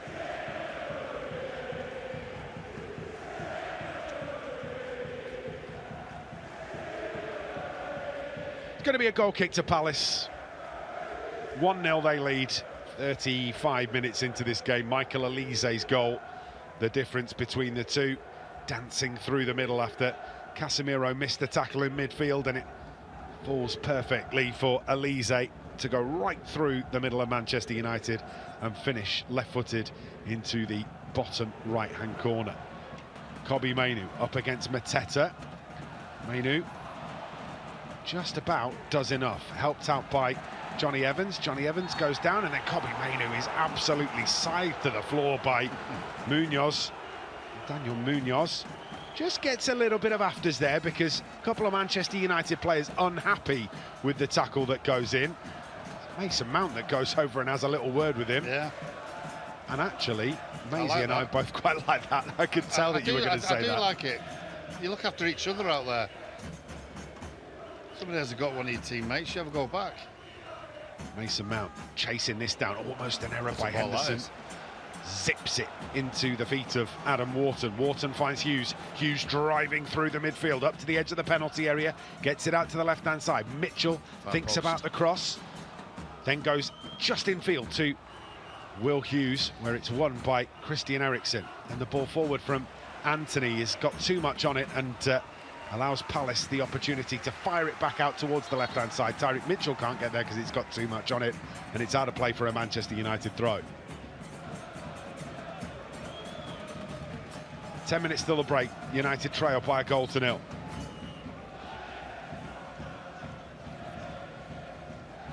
Not a bad performance from Manchester United. Equally not created enough to really cause Crystal Palace any trouble. No. I look at Højlund up there on his own, and he is at times fighting a lost cause, but that's only because of the service he's getting. Wan-Bissaka infield to Eriksen. Eriksen turns away from Wharton and back to Andre Onana on the penalty spot, away to our right-hand side. Manchester United moving it down the right. Casemiro finds Dalot. Dalot infield to Johnny Evans. Evans gets it out to Kobbie Mainoo. Mainoo tries to lift the pass forward, does find Diogo Dalot. Dalot manages to get it out to Anthony. Anthony finds Højlund. Højlund dispossessed by the sliding tackle of Adam Wharton. Yeah, it's good play. Good defending. He's done very well since arriving from Blackburn in January. 19 million quid, something like that, Wharton. Hey, there's players out there, 20 million, 19, 20 million. Put them in the right environment and they'll thrive. Christian Eriksen on the centre spot. Comes back to Casemiro. Casemiro under a bit of pressure from Eze. Does find Evans. Evans goes for that long ball, left-footed, where it's headed calmly back to the goalkeeper by Chris Richards. And Dean Henderson applauds it as it bounces once and into his hands. That's what I was just been touching on. The ball up to him has got to be so precise.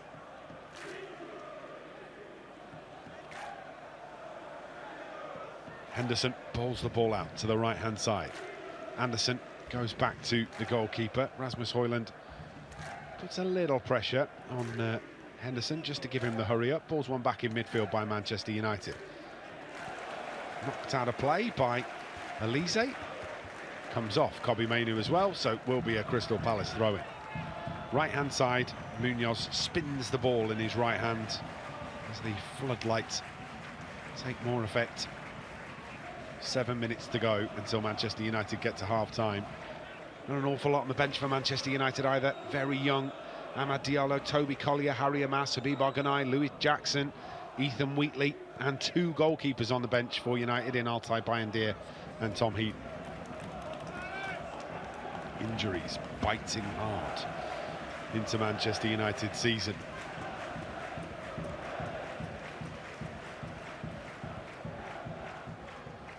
Out to the left-hand side, and Richards. Hughes fires this back to Henderson, who's on the edge of his 18-yard box and swings a right boot at it, sends it upfield towards Eze, who can't bring it under control, and the offside flag goes up against Eberechi Eze. Manchester United knowing full well that basically the team that started the game is probably the team that's going to end up having to finish the game. Only really Amrabat and Diallo to call on the bench, unless you're going to give the opportunity to one of these young academy graduates. Yeah, well, you've just got to see how it goes, don't you? See how the game unfolds. Manchester United crowded out a bit in midfield. Palace have the ball back. Evans can't get to Mateta. Mateta fires it home. It's 2-0. Mateta has lasered it past Andre Onana. More missed tackles from Manchester United, and Crystal Palace clinical when they get in those positions. Make it 2. Crystal Palace 2, Manchester United 0. Jean-Philippe Mateta, the goal scorer.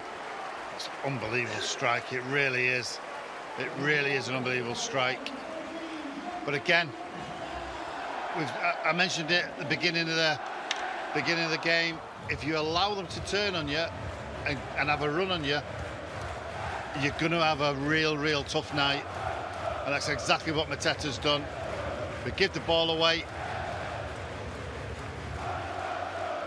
and it's 1v1. Johnny possibly should have just fouled him, but I tell you what, it's an unbelievable strike. Really is. He's on his own there, Johnny Evans. Casemiro's gone up to try and help out in midfield, and all of a sudden he's totally isolated. Totally out of position. Midfield can't come back and help him because they're committed high up the field. Johnny Evans very much on his own there. I think he tries to bring down Mateta as well. Doesn't do it, and Mateta has just absolutely lasered it past Andre Onana.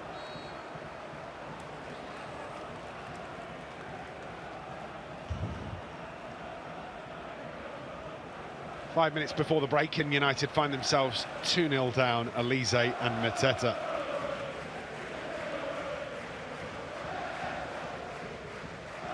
It's very easy to see why this is happening for Manchester United. Those injuries, no fit centre-halves other than Johnny Evans, who's coming off the back of a lengthy injury layoff. You've got Wan-Bissaka playing at left-back. You've got Dalot who's playing midfield, right winger, wherever he wants to play. You've got to keep your shape at times. You have to keep your shape.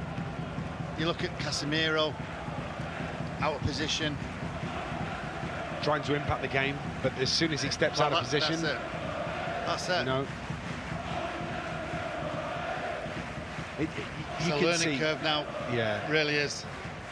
You can see why it's happening. It doesn't make it any easier to watch as a Manchester United fan.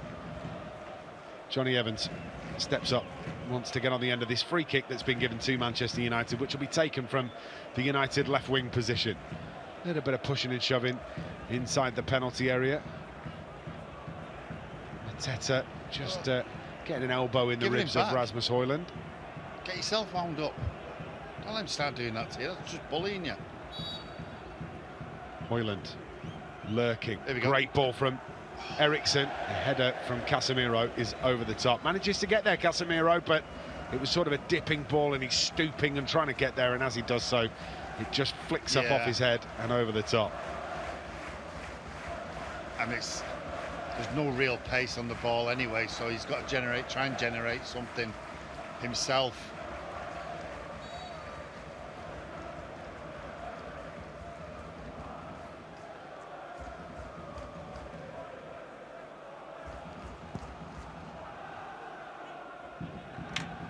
Long ball forward from Crystal Palace. I think Mateta's just had a boot in the chops from Johnny Evans, but Evans has won the ball, and it just so happened that Jean-Philippe Mateta's face was at the end of it.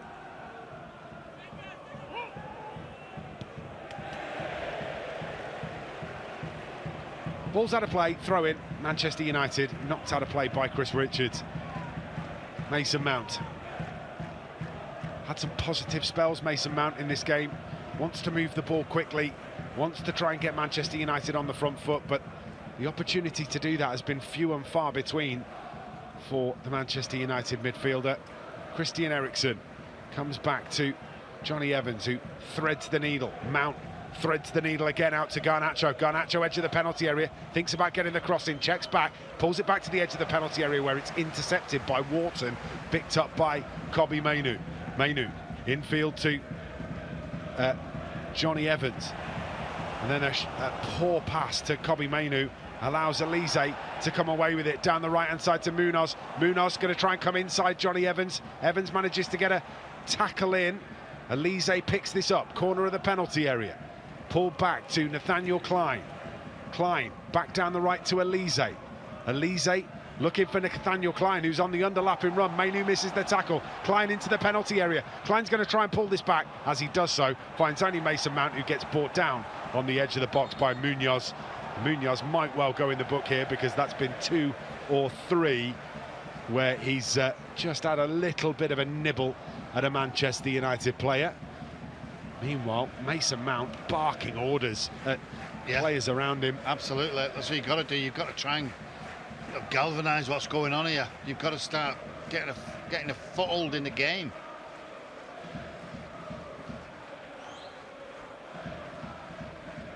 United in possession with Casemiro. It's the pass to Mainoo. Mainoo's quickly got 3 Crystal Palace players around him. He is still in the learning phase of his Manchester United career at 19 years old. Fewer than 50 Premier League appearances. Got a long way to go in his burgeoning career.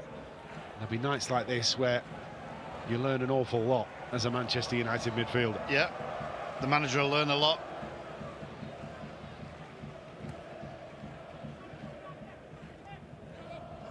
Ball down the right for United. Slide tackle comes in from Anderson, pops the ball out of play. Throw in, going to be taken by Delot. Sends it back to Casemiro, one of Manchester United's 2 centre-halves. Evans, Mount, gets it back from Aaron Wan-Bissaka. Immediately though, there's Palace players all around. Do you know him. what though, Liam? I look at that there. Garnacho's got to be going forward. He's got to be thinking, do you know what? Just play it in the corners. Stretch them. He's waiting for the ball. Manchester United fans asking there you go. You know, they're saying it. They can see it as much as what we can. Onana drills one long onto the forehead of Chris Richards, who calmly nods it down to Tyrick Mitchell, who plays a lovely pass into the feet of Eze. Eze's going to have a go from distance, but drags his shot wide. And that is I think it was so a cross, simple. But I mean, how easy is that? I mean, Diogo Dalot, I mean, I don't know what you're doing. That's just basic defending. He drops his shoulder and he's away. I mean, he's saying speed it up, but get into position.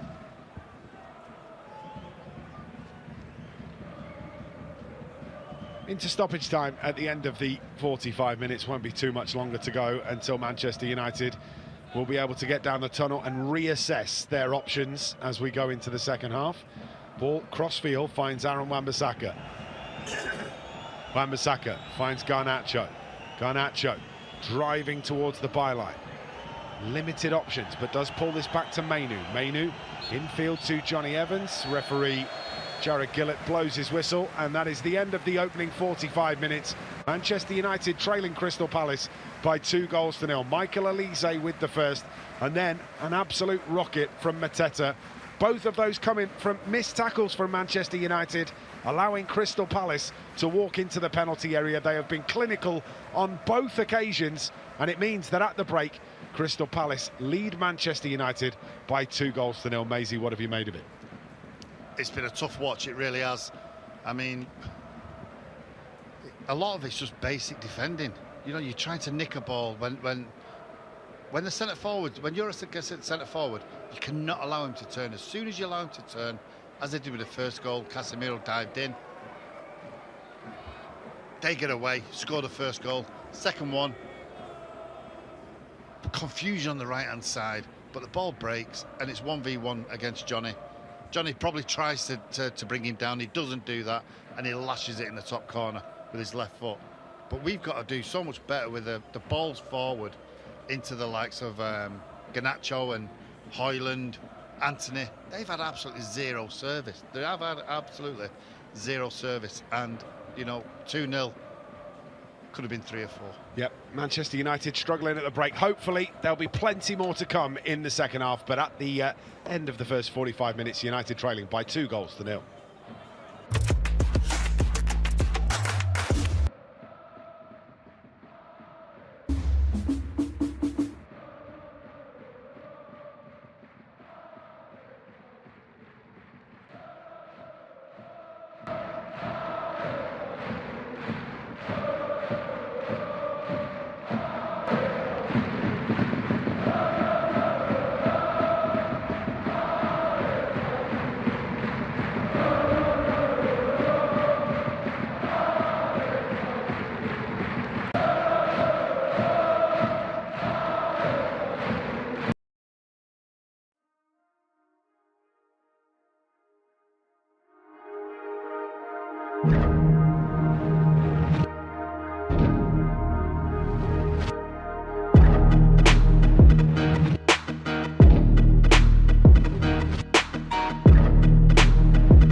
we deserve at the moment?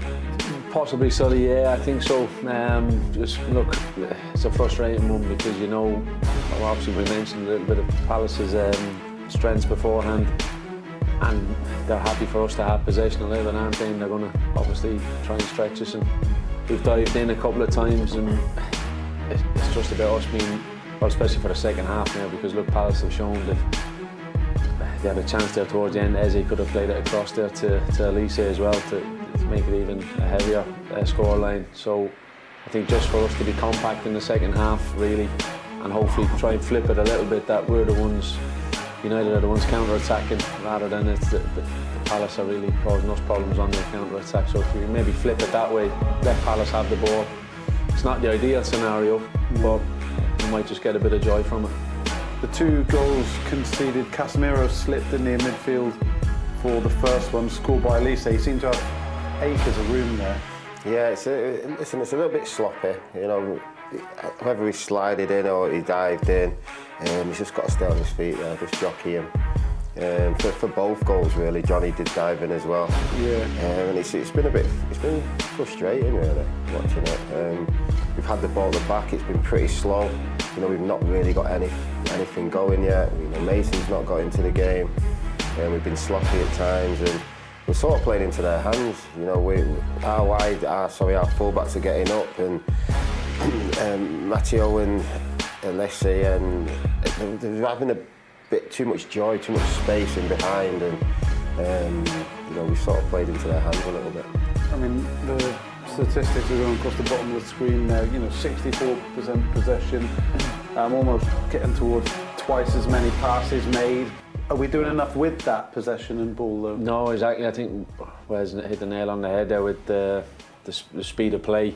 I think that's something that will obviously have to improve a little bit to just move Palace quicker, to get more spaces for, whether it be for Anthony and Mason and Garnacho as well, to get them into the game a bit more. If we can get the ball to them that bit quicker, they can get 1v1s higher up the pitch, and you're hopeful then of creating more chances then and putting Palace under a bit more pressure here. Look, as you mentioned another night, that goal is given, because I think if the ref doesn't call it as a foul and it does go to the VAR studio, that they're not going to overturn it either way, probably whichever way the decision the ref is going to make on it. So that's a frustrating one, and I'm sure the manager will be making his case to the referee just before they go back here for the second half, that they might owe us one in the second half. Yeah, you saw Eric chatting with the 4th official actually, complaining about that goal, that it shouldn't have been chalked off. Ben said that in commentary as well. But no shots on target. 5 total shots of Palace, 4 for us. They've had 3 on target. We haven't had any on target yet. Yeah, we've just not got it going. We've not really played any balls up to Højlund. He's not, had a chance to really hold it. Garnacho's had a few runs, but again, I think defensively they've been pretty good. It's always sort of been 2-on-1, and they've got players over.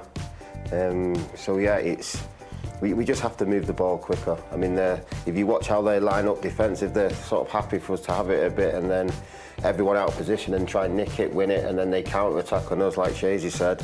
But ultimately they've kept us quiet. They've defended really well. Let's head to Sellers Park and see what Danny Webber made of that first half. He's there with Ben. Yeah, so 2-0 down at half-time. Danny, what was missing from that first half performance from Manchester United? We spoke about bravery before the game. Did you see much of it out there?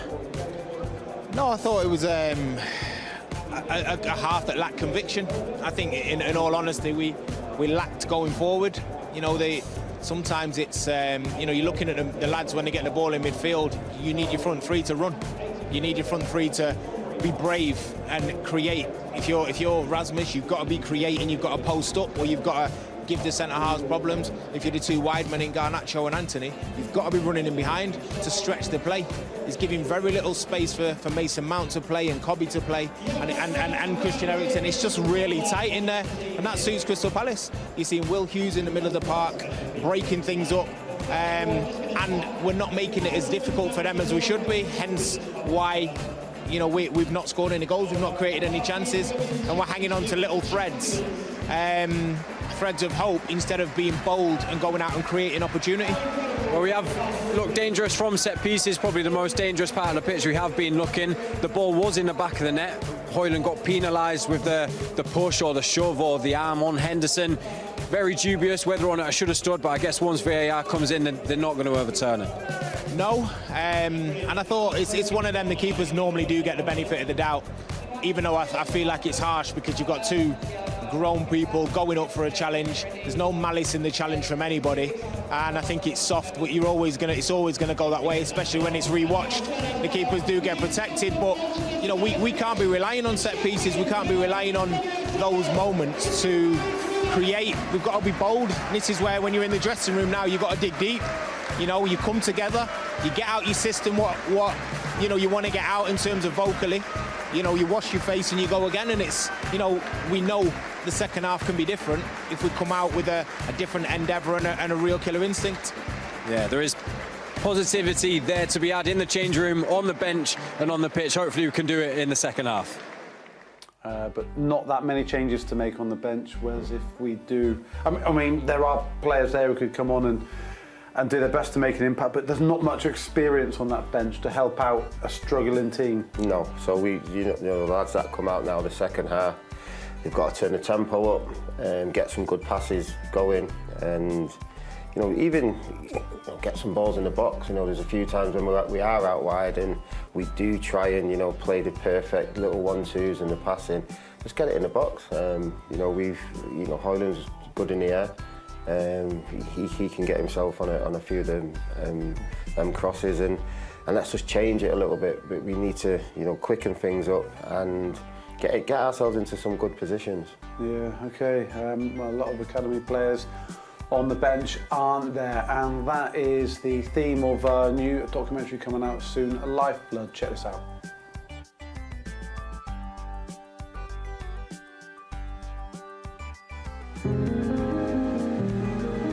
Since I first came to this ground as a kid, certain moments stick out. At first sight, those breathless last-minute celebrations of victory en route to a final. The theatre of dreams, Sir Bobby Charlton said. Well,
them the blood. Give them the chance to go out there and do something. Going to have to do something here, Manchester United, as we are underway in the second half. United with Andre Onana in goal, Wan-Bissaka, Evans, Casemiro and Dalot, the back four. Alejandro Garnacho left-hand side, Anthony right-hand side, Rasmus Højlund up front, that midfield three of Mainu, Eriksen and Mount. Manchester United trying to win the ball back high up the field here, but Crystal Palace launch it away. Nodded down by Johnny Evans, and then a wild ball into midfield from Aaron Wan-Bissaka is picked up by Mateta. Given away by Palace, and Kobbie Mainoo immediately looks for a route through. His ball goes out to Aaron Wan-Bissaka, who is felled by Munoz. And down he goes, and it is a free kick to United. Taken quickly, Mainoo to Mount, back to Mainoo. Meanwhile, Crystal Palace, Dean Henderson in goal, Clyde Richards and Anderson the back three, Munoz and Mitchell the wing backs, Hughes and Waters the midfield, Elise, Eze and Mateta that front three, who have already proved so effective. 2 out of the 3 of them already picking up a goal in the first 45 minutes. Alejandro Garnacho running with the ball. I said at half-time, Lee, the next goal's massive. Huge, absolutely huge. 3-0 would be, and well, 3-0's a doing, but if we can get the third goal, gives us half a chance. You know, Palace might. I mean, Casemiro's just tried a left-footed ball into the penalty area, which is too much for anybody other than Dean Henderson. Palace might, you know, panic, change, go a little bit more defensive, but at the moment they're just popping it around us. United are going to need a moment of magic from somewhere. Player that has created so much for them, unavailable in Bruno Fernandes. Fernandes, who isn't in the Manchester United squad today, created 31 chances in the 6 games in all comps for United, in the last 6 games in all comps for Manchester United. That's 7 more than any other Premier League player. Unavailable for United tonight. Well, when you're missing that type of player, you know, you're looking towards Eriksen, you're looking towards Mason Mount, Kobbie Mainoo to create those chances. But as I've said all night, really, Højlund's fighting a losing battle up there on his own. The balls up there aren't the best, and it's tough for him. Dean Henderson goes long. Headed out of play by Aaron Wan-Bissaka over on the far side. United all in white, going left to right in the second half. Palace in that traditional red and white, red and blue strip, going in the opposite direction.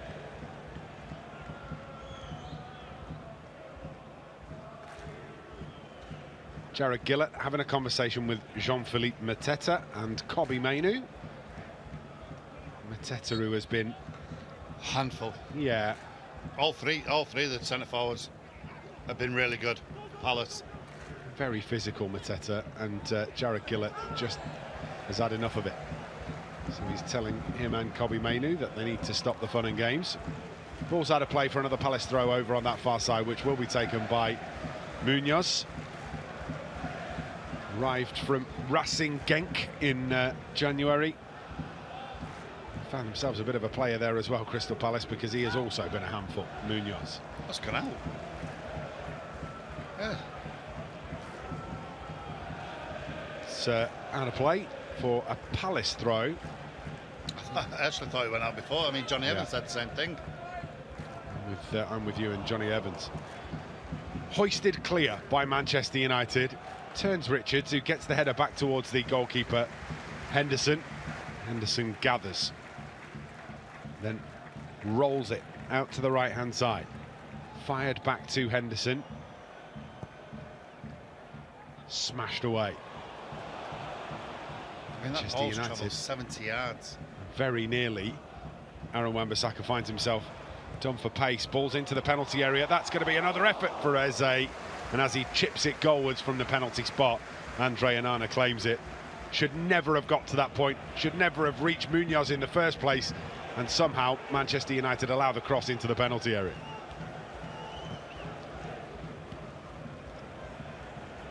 I keep saying it. You've got to get against your player. Whether you're the fullback, whether you're a winger or whatever it is, you've got to get against your player and make it difficult. Garnacho looking to attack the Crystal Palace penalty area. Across he comes to Eriksson. Eriksson plays the backwards ball to Casemiro. Casemiro side foots this one to Dalot. Dalot goes on the underlapping run. Anthony trying to find him. Dalot does manage to pick it up in the penalty area. Gives it back to Anthony. He's going to have a go from distance, but sort of has to dig it out from behind him. Never generates the power that would have been needed to beat Dean Henderson from 25 yards. Is that our first shot? It could well be. 50 minutes, first shot. Check that for you, David May. First shot on goal, anyway. It is Manchester United's 5th shot. 5th shot. The first one on target.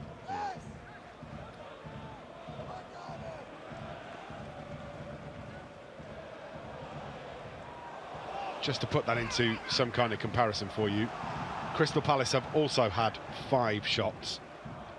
3 of them have been on target, 2 of them have gone in.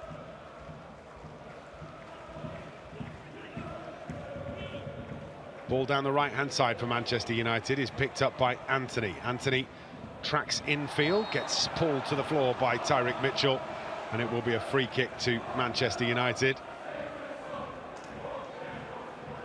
Anthony goes to ground, and then there's a little bit of a conversation between Anthony and the referee. I wonder whether Anthony may have started to ask for the yellow card to be given to Tyrick Mitchell and then decided that actually he didn't want to ask for that, knowing full well that it would have ended up as a yellow card for him. So recalls the complaint. Christian Eriksen with Great the free opportunity. kick. Brilliant opportunity here. You would imagine Eriksen will just put it in between a 6-yard box in the penalty spot and just hope somebody gets on the end of it. I mean, look at the gap, it's absolutely set up for you. Just gamble on that space. Eriksen with the delivery, does put it in exactly that spot. Casemiro hits the post, turned home. Offside. Offside flag goes up against Casemiro. Well, it's a bullet of a header from the Brazilian, but he's gone just a smidge too early. Oh, he's miles offside. Good line by Palace. I mean, it's a great header, good reaction. Yeah, but he has gone too early, and he's definitely offside. Yeah. No argument on that one. So Manchester United have had the ball in the back of the net twice. And they've had 2 ruled out, 1 for offside and 1 for a non-existent foul on the goalkeeper. Mateta felled by Johnny Evans. Johnny Evans protesting his innocence. Jared Gillett blowing for the free kick. I mean, if you're walking down the street and you see him walking down the street and you tap his ankles, he's gone down like he's been shot there. I'm not. Yeah. I'm No. I mean, he's rolling around as if he has. And I think, just get up. It's definitely a foul, but it doesn't need the history on it. I think that's what we're saying. Unbelievable. Nathaniel Klein with the free kick just inside the Crystal Palace half, tucked tight to the touchline over on that far side. Ball is delivered back to Henderson. Henderson takes a touch on the penalty spot and then swings a left-footed clearance out to the left wing area, headed away by Casemiro. Anthony can't get there ahead of Hughes, so it means that the ball's up to Mateta. Mateta is dispossessed by Mason Mount. Diogo Dalot back to Johnny Evans, who finds Casemiro. Casemiro rolls this out to the right to find Dalot. Dalot infield. Eriksen, Dalot back to Eriksen. Eriksen gets his footwork all sorts of wrong, but Diogo Dalot's there to tidy up behind him. He actually does well, Christian Eriksen, because the ball off Dalot was horrible. Manchester United just not quite finding their rhythm.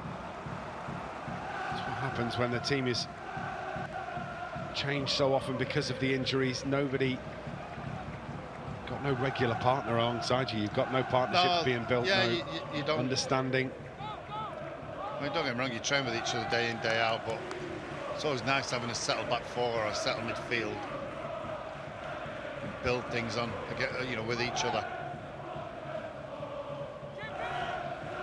Munoz with the Palace throw out on that far side. Taken quickly. Infield it comes. Given away though to Anthony, and Anthony now starts his run through the centre circle. Ah, Anthony, you've got to give him a better ball than that, mate. There's no point waving your arms at him now. Anthony. It's a simple ball for him. Can't make the decision whether to go out wide to Alejandro Garnacho or through the middle for Rasmus Højlund. Mateta gets a touch on this. Palace have it on the edge of the penalty area. Flick round the corner. There's a real chance for Eze, and he puts the shot wide. Manchester United cut open by a 1-2 on the edge of the penalty area, and they need to be thankful that the shot wasn't better from Eberechi Eze. Yeah, brilliant bit of skill. See what he wanted to do, just wanted to bend it in that far corner.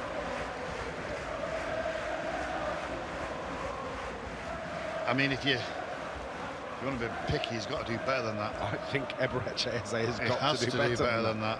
I think you're absolutely Great right. bit of skill, though. Really is. As you say, just opened us up. 1-2. Evans plays the ball through the middle. Højlund not strong enough in that situation, and the ball is given away. And now Crystal Palace up to the edge of the penalty area again. Poked across to Eze. Eze from the D slides it down the left to Mitchell. Mitchell drives it at Andre Onana, who palms it wide of the goal.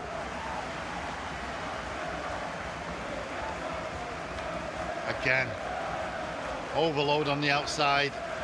I mean, it's straight out of Nana. You would expect him to save that. But I'm asking Rasmus Højlund, the ball up to him, he's got to be stronger. He's got to make sure that when that ball is a decent ball up to him, he's got to make sure it sticks. Get something out of it, fight the centre half. Elise with the left wing corner. Here comes the ball into the penalty area. Comes all the way through, pops out to Hughes. Hughes has a go from distance. Andre Onana with a big save. Down to his left-hand side, pushes it round the post, concedes the corner. I tell you, it's a brilliant save, to be fair. Full stretch, wasn't he? He was. Probably unsighted as well. I mean, it's straight at him, to be honest, so he should be saving it. But, I mean, Will Hughes does get a lot of power in it, and I mean, it is middle of the goal. I think when you look at the replay again, and Onana's actually going to his right. He's gone to peer around the defender to his right, and then all of a sudden you've got to make that leap to the left. He's done well. This ball's into the penalty area again, turned away by Højlund. Only as far as Wharton. Brilliant ball in from Wharton. It's going to be turned home. What a ball that is from the Crystal Palace midfielder. Bent into the penalty area, and Tyrick Mitchell finishes from close range. Manchester United concede again. It's Crystal Palace 3, Manchester United 0. Well, we just don't clear our lines properly. We're all over the show coming out. Delo gets caught at the far post. Tyrell Mitchell just smashes it home.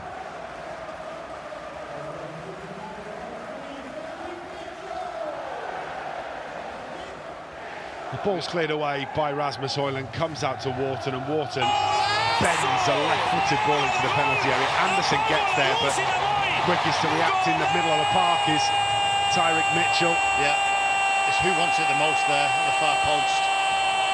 Actually kicks through the back of Diogo Delo, doesn't he, Anderson? And that's what wins him the ball, look.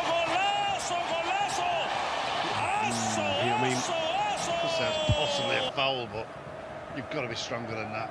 They might be looking at it, I'm not sure. I might have to look at it. I mean, he has kicked through the back of Diogo Delo. Yeah. And if you're going to cancel out Manchester United for that limited contact on the goalkeeper, then surely you've got to be considering cancelling out that one for kicking through the back of the fullback. You'd think so, yeah. Diogo Delo having his hands strapped up. Looks like there's a bit of a cut on that hand, potentially. I'm just lip reading the referee saying there it's not a foul. Sofia Amrabat coming on. Amrabat being readied. The question is, who's it going to be for? It's going to be for Anthony. So Anthony leaves the field. Sofian Amrabat onto the pitch. I wonder what that does to the formation for Manchester United.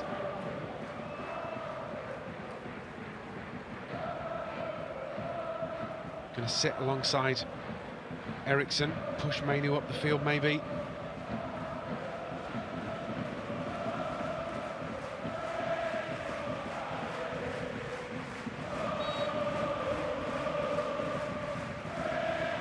Diogo Dalot saying not a foul, but somehow my hand's been sliced open.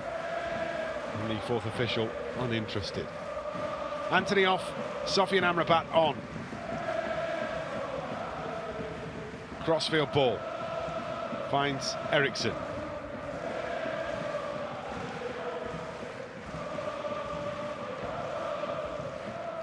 Aaron Wan-Bissaka infield to Johnny Evans. Evans finds Amrabat, Amrabat back to Evans. Now down the left-hand side to Aaron Wan-Bissaka. Amrabat collects on halfway. Wan-Bissaka back to Johnny Evans. It's a long way back from here for Manchester United. 30 minutes left to play. They trail by 3-0. Manchester United side that has been ravaged by injury, but they haven't got it right today. And Crystal Palace, whenever they've had the opportunity, have been absolutely clinical. Ball out to the right-hand side, and Kobbie Mainoo. Mainoo lifted into the penalty area. He's looking for Mason Mount, who's arriving at the back post. Can't find him, and the ball is out of play. So Alejandro Garnacho is currently playing out wide on the right-hand side, trying to figure out whether that means that Mason Mount has gone out to the left, and Kobbie Mainoo's playing as more of that number 10 position. Have a look and see whether we can figure it out. Now Eriksson's moved into the 10, so Kobbie and Sofian sitting. Well, Mount with a lovely turn, and he's given himself a yard of space, gets the crossing to Højlund, comes towards the back post, and Garnacho controls this. Edge of the penalty area now. Now needs an option, can't go back into the box. Does thread the pass through to Eriksson. Eriksson gets it back out to Diogo Dalot. Wins Manchester United a corner off Anderson. Got a little bit of play. Was.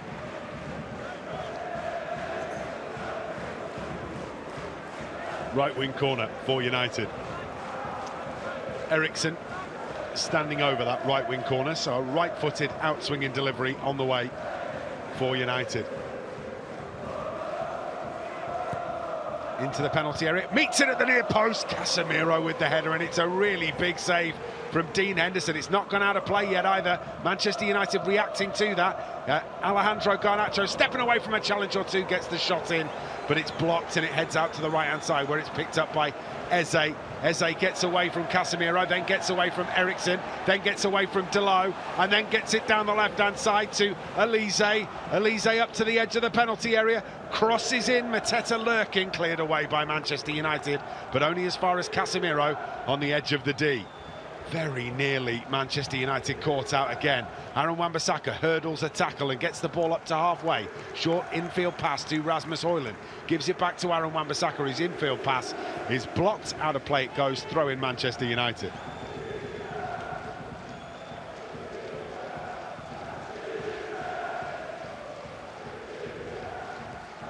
Evans comes across to Casemiro, base of the centre circle, out to the right-hand side to find Diogo Dalot.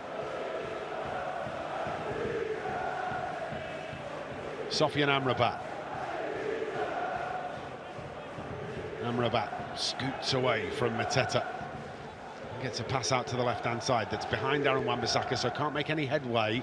Kobbie Mainoo collects in midfield and then waits for the run, gets it back from Mason Mount. Lovely play from Mason Mount. Kobbie Mainoo gets it all the way across goal to Garnacho. Garnacho waiting for the run of Diogo Dalot, stands up the cross towards the back post. Rasmus Højlund looking to get there, but it slips off his forehead and is cleared away by Daniel Munoz. Good play by Kobbie Mainoo there, really is. United have won the ball back inside the Palace half. 1- and 2-touch football, and Manchester United are managing to move the ball around a little better than they were before. The thing is, mate, Palace has just dropped off a little bit, haven't they? They're 3-0 up, they're just thinking, well, go on then, we'll bide our time. Just sit. Casemiro gets a ball upfield. Kobbie Mainoo going to try and give this back to Rasmus Højlund, goes down in the penalty area. Jared Gillett, oh my God, says no. He's not even give a foul. Jared Gillett says he's not even give nothing. a foul. That is unbelievable. We'll have another look back at that in a second. Will Hughes bringing the ball away. Tyrick Mitchell challenged by Diogo Dalot. Ball's out of play. And immediately Manchester United are asking the questions. Do you know what surprises me? Well, it does surprise me, really. That's not offside, I don't think. No, I think that's onside. I mean, his hands in the back of Rasmus Højlund, aren't they? I'm not sure what he's supposed to do there. Honestly, God, I do not get it. I do not get it. Do you know what infuriates me as well, though? The players aren't even having a go at the referee. They're not even saying anything to him. Sometimes players' reaction and getting the referee's mind. I think it's outside the penalty area. It is outside, but it's still a foul. Yes, I agree. And he's not given the foul. And it's a clear foul, by the way. There's two hands on the back of Rasmus Højlund. Casemiro dispossessed in a dangerous area. And now there's another opportunity. It's four. Levered in from the edge of the penalty area. Elise gets his second. Left-footed rocket past Andre Onana, and Manchester United are being humbled in South London. But, I mean, you've got to question what Casemiro's trying to do in the far corner. Whether he's trying to run it out of play, I'm not quite sure.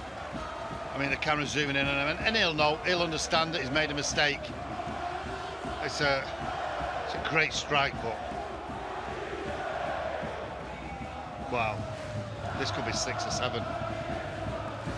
Casemiro gets caught in possession. Certainly not a foul. Absolutely not a foul.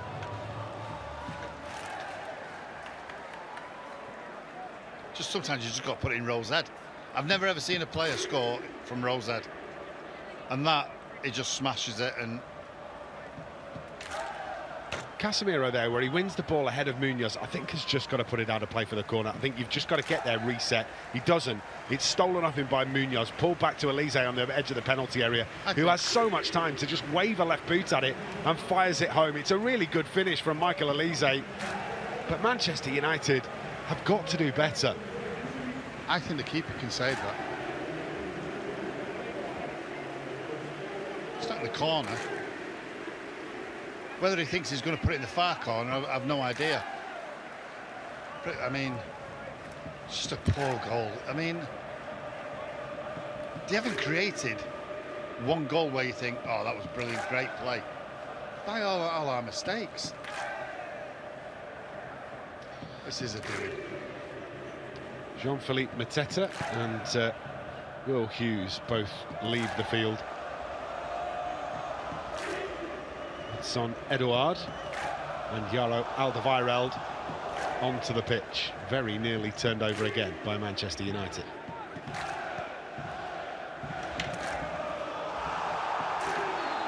And Rabat makes the challenge. Do you know what? He's about 68 minutes too late. But I'm glad he's done it. I'm glad somebody's actually had a go at one of the players. Try and put a tackle in. I mean, it's a poor tackle, of course it is. But do you know what? I'm just taking another look here. Yeah, all right. Yeah, no, it's a yellow card. It takes both ankles. Yeah, and the ball. I agree. Just trying to get Manchester United fired up, but unfortunately, 4-0 down.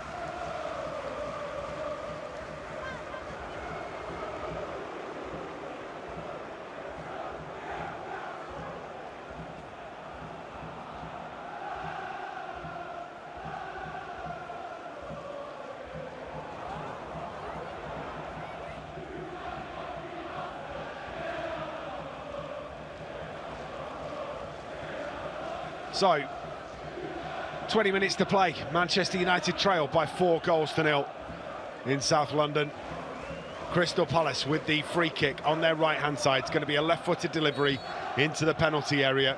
Bent into the box. No, it comes across the edge of the 18-yard box where Eze meets it. Sofian Amrabat makes the block, and now he's charging upfield to try and win that ahead of Nathaniel Klein. Nathaniel Klein gets there, though, and the ball is returned in the opposite direction for Elise. Step over from Elise. Gets away from Garnacho.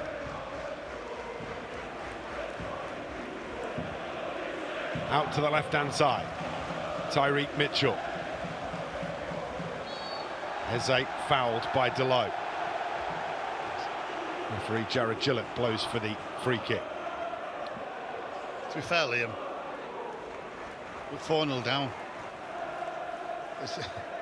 I mean, they're kicking hell out of them now. They should have done that half an hour ago. Trying to get in the game, trying to upset them. Eze's he's giving tricks and everything, isn't he? I do like Eze, by the way. There's something about him, he's just got that little bit of quality. Same with Michael Olise as the ball comes across the field from towards Aaron Wan-Bissaka. He can't reel it in, the pass is just too wide of him and he can't get hold of it. Looks like the Crystal Palace manager has been cautioned. Manana out to Casemiro. Casemiro finds Johnny Evans. Sofian Amrabat. Out to Diogo Dalot. Dalot approaching halfway on the right-hand side. Eriksen finds Garnacho. Garnacho delivers it back to Eriksen, and now back with Casemiro on the edge of the D. Casemiro calling for the pass, can't find it, comes square to Eriksen. Eriksen down the right-hand side to Diogo Dalot. Dalot can't bring it under control. Crystal Palace have it back. Eriksen heads the ball into midfield, but there's nobody there for Manchester United. Two Crystal Palace players waiting for it. Down the left it comes to Eze. Eze infield, manages to find the pass to Amrabat, wrestling for it. A little bit too much in the end from Odsonne Edouard. And the referee blowing for the Manchester United free kick.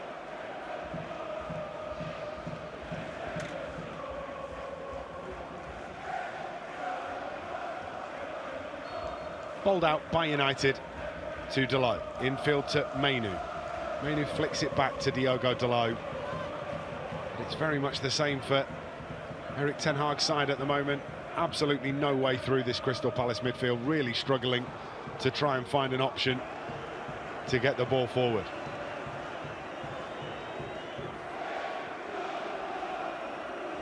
Dalot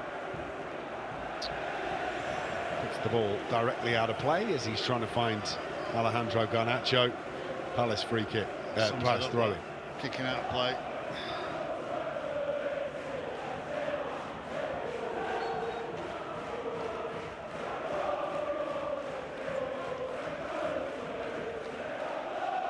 That's about your character. You've got to get through this game. Yes, you're getting beat 4-0.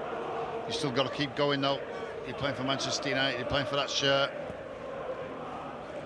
Just listen to the fans is what I would say. Well, that's still it. Singing absolutely louder than anybody else at Selhurst Park, the Manchester United fans. You know what you get from them. Yeah, they're brilliant. They are excellent every single week, without fail, win, lose or draw. The best travelling support in the country, bar none. The Manchester United fans. Ball's given away by Manchester United. Ball forward is intercepted by Aaron Wan-Bissaka. Amrabat looking to bring the ball clear. Just has to evade the attentions of Riedewald. Just look at the options. He has absolutely zero options. Has to come he backwards. Does ever so well. Evans eventually finds Aaron Wan-Bissaka. Højlund to Mainu. Mainu attacking the penalty area. Finds Aaron Wan-Bissaka. First time ball is a weak one in the end, and it's deflected away, cleared by Munoz. Riedewald just holds off Christian Eriksen. Up to Anderson. Manchester United trailing Crystal Palace by 4-0 with 15 minutes to play in the capital. Erik ten Hag watching from the sidelines as Eriksen tries to thread a pass through to Alejandro Garnacho, but easily picked off in the end by Chris Richards, and he starts the latest Crystal Palace counter-attack with Tyreek Mitchell down the left-hand side. Riedewald. Klein sends the pass out to the right, and Munoz. Wharton just takes the contact from Kobbie Mainoo, strong in the challenge, pokes it back to Anderson. Anderson floats a pass out to the left-hand side where Tyreek Mitchell brings it under control with no marker within 10 yards of him. Calmly plays the pass to Richards. Crystal Palace make the error. Eze plays the pass behind Tyreek Mitchell. Throw-in taken quickly by Manchester United, where it's immediately given back to Riedewald. Turn from Eze. Casemiro pulls him back. Free kick to Crystal Palace inside the Manchester United half.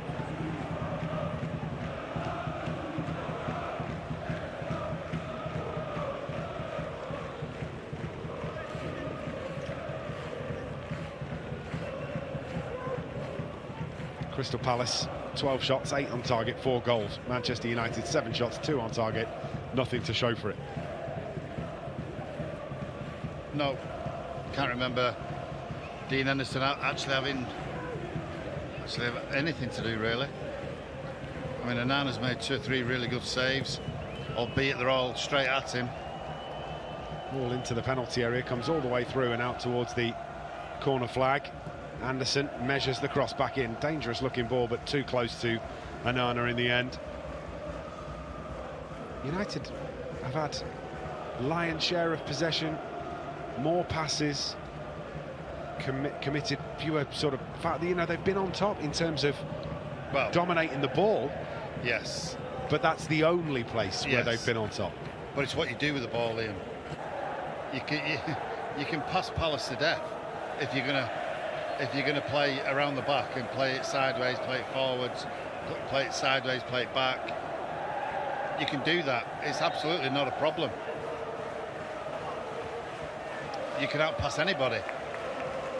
Another Palace change coming here as Nathaniel Klein is withdrawn from the fray. Klein will be replaced by the returning Mark Guehi, who had knee surgery and is on the comeback trail. This is first game back following that knee problem. And probably the last thing in the world Manchester United want to see at the moment. That's a nice game to come back to, isn't it? 4-0 up, 15 minutes to go. Perfect opportunity. So Klein off the field, Guehi back onto the field for Crystal Palace. Palace fans will be pleased to see him back in a Palace shirt after the injury that he sustained earlier this season.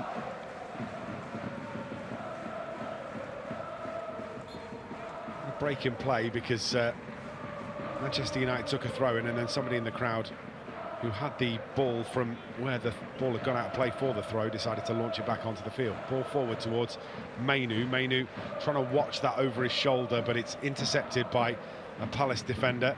Eze sends this forward to Edouard. Edouard up against Casemiro. Casemiro crunches into the tackle, wins the ball back for Manchester United.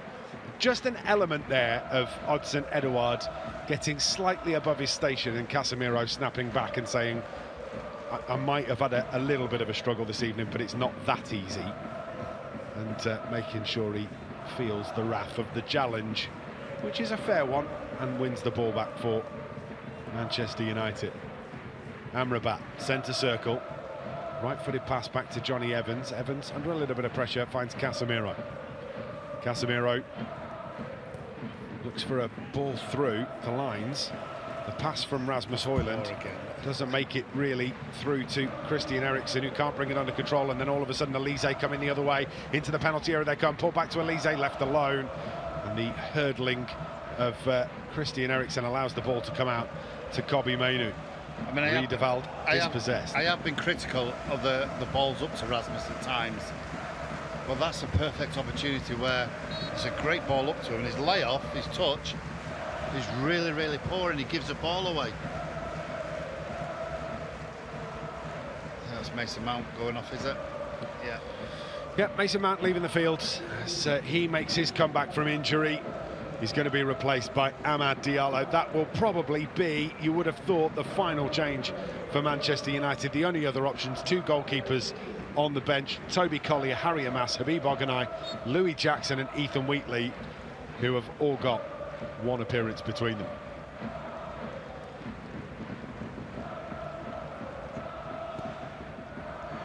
may have gone too soon here, because Ethan Wheatley is also onto the field for Manchester United to replace Rasmus Højlund, and that might just be a little bit of impetus and opportunity for Manchester United. Win the next 10 minutes. Ethan Wheatley onto the field for his second Manchester United appearance of his career. Academy graduate number 250.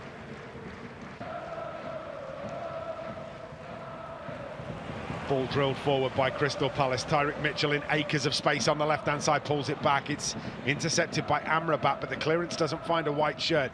Instead picked up by Elise. Elise threads the pass towards the byline, pulled back by Mitchell into the penalty area. Shot comes in from Munoz. It clatters against Sophie and Amrabat and goes out of play for a corner, but Manchester United just struggling to deal with Crystal Palace and those balls into the penalty area. Not stopped at source. And it was brought down in the box by Munoz. Sofian Amrabat throwing his body to get in the way of the shot. I mean, the fact that you've got a fullback there, Munoz, who's able to control it with his knee and get a shot off without a United player not even challenging him. Surely you've got to make sure that you get against him and you head it clear, you do something. It's just so easy. And again, stopping the cross. Here comes the corner from Crystal Palace, headed away by Johnny Evans. Comes out as far as Eze, puts the ball back into the penalty area, headed on by the defender Chris Richards, who meets it perfectly. Andre Onana diving away, makes the stop.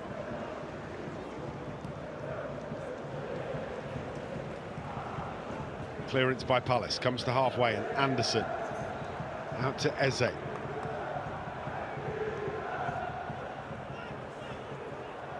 Back to Anderson.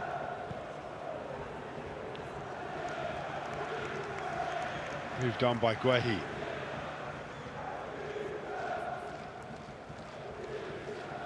Richards picks this up, goes back to the goalkeeper, Dean Henderson.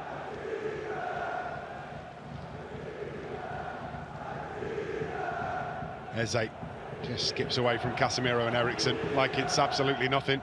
Manages to work his way through. Johnny Evans steps in and makes the challenge, but it's still not clear. Edouard in the penalty area. Gets there ahead of Christian Eriksen.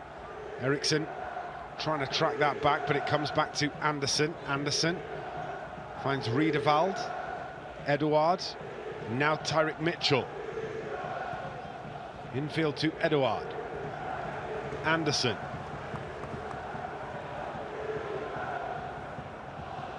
Wharton on the edge of the centre circle, rolls this into the path of Michael Elise. Elise goes down the right-hand side to Munoz. Gets it back. Infield to Wharton. Wharton back to Munoz. Munoz starts a little run towards the edge of the penalty area before returning it to Wharton. And now Elise. Elise driving into the box is stopped by Kobbie Mainoo. It's a good challenge from the Manchester United midfielder. And he manages to get it away too. Aaron Wan-Bissaka, though, almost turns himself into difficulty, gives the ball away on the edge of the penalty area, lifted back into the box towards Elise, brings it down. Elise with the shot, deflected, loops up in the air, should be cleared away by Amad Diallo. And all of that from not just clearing your lines when you're Manchester United, trying too hard to play your way out, and very nearly allowing Palace in for a fifth.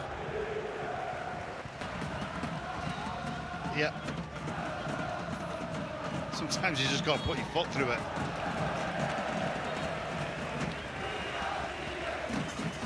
Ethan Wheatley steps in, tries to make the challenge. Palace are going to make another couple of changes here. Eze is going to leave the field. Eze is going to be replaced by Jordan Ayew. So Ayew onto the field, and the second change will be Michael Elise. Plenty of talk about Michael Elise in the papers in the last couple of days, and his potential release clause and how much he might cost from Crystal Palace. He may have just added another couple of £1 million to that with the excellent performance and 2 goals this evening. Jeffrey Schlupp on to replace it. You look at the players that have scored, they've done the damage. You know, we said about the front three of them. 3 of the goals have come from them. And they've caused us trouble all night. All night they've caused us trouble. We just haven't dealt with them. They've bullied us, bossed us, outrun us, outworked us, and outscored us. Considerably. 4-0 to Crystal Palace with 4.5 minutes of normal time to play. And the other makeshift in Casemiro, who is a central midfielder, not a centre-half. And those problems, well, the game plan from Glasner, the manager, absolutely perfect, really, and it was executed perfectly by Palace too. Yeah, but you know, if they've got 3 quick centre forwards, you either drop off and you make it more solid at the back, you tuck your full backs in and make it difficult, or you get right up the backside and you don't let them turn. And that's exactly what's happened. They've allowed them to get that little bit of space where they can turn and they can run at us. And as soon as they do that, Casemiro diving in, stay on your feet, defend.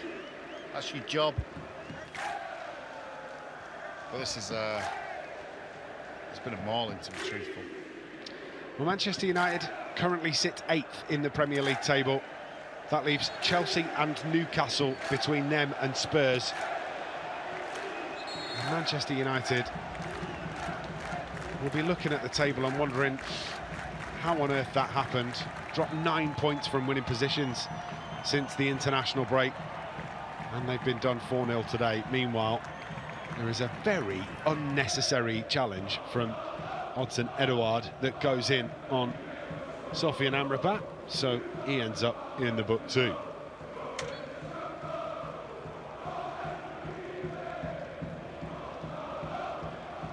Casemiro comes back to Andre Onana, who's under pressure from Edouard, gets it away to Evans.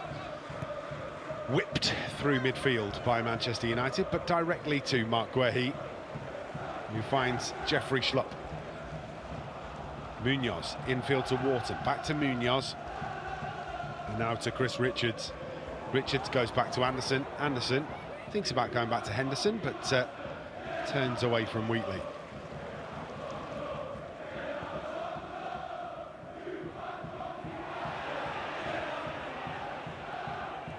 Amrabat comes back to Casemiro. 90 seconds of normal time left to play. Wheatley takes a touch, looks to get driving forward, gets away from the first challenge, but dispossessed by Mitchell.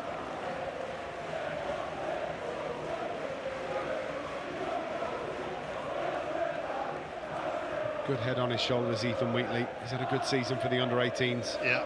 And when he's had the opportunity for the 21s too, thoroughly deserving of the 250th Academy graduate opportunity.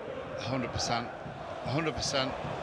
Fighting a losing battle here though. Munoz gets the ball all the way across behind Jeffrey Schlupp. And there's no reason why, you know, if you think about it, play him on Sunday. Given away, edge of the penalty area by Amrabat. In it comes to Edouard. Edouard skips away from the challenge, pulls it across, turned away again. But again, Manchester United undone by the quick feet of Crystal Palace. Again, Casemiro left struggling as that ball is played around him. Well, again, I mean, it's our downfall again, trying to play it out. Amrabat himself, I mean, he's just got to clear your lines. It's good defended by Aaron Wan-Bissaka, but again, it's preventable. Casemiro got to stay on his feet there, mate. 100%, 100%. But before that, Amrabat's got to clear the lines. Jordan Ayew with the left wing corner, drilled into the penalty area, flick goalwards, bouncing around inside the box, hooked away by Casemiro. Could have gone absolutely anywhere as it was playing pinball around the 6-yard box. Ayew picks it up out on the left-hand side. Mainu steps out, makes the challenge, knocks it out for the corner.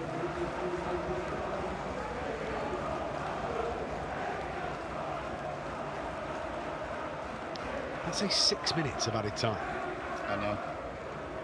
I think it did. It did. Jordan Ayew again with the left wing corner for Crystal Palace. Whips it in, right-footed, headed away near post by by Ahmad.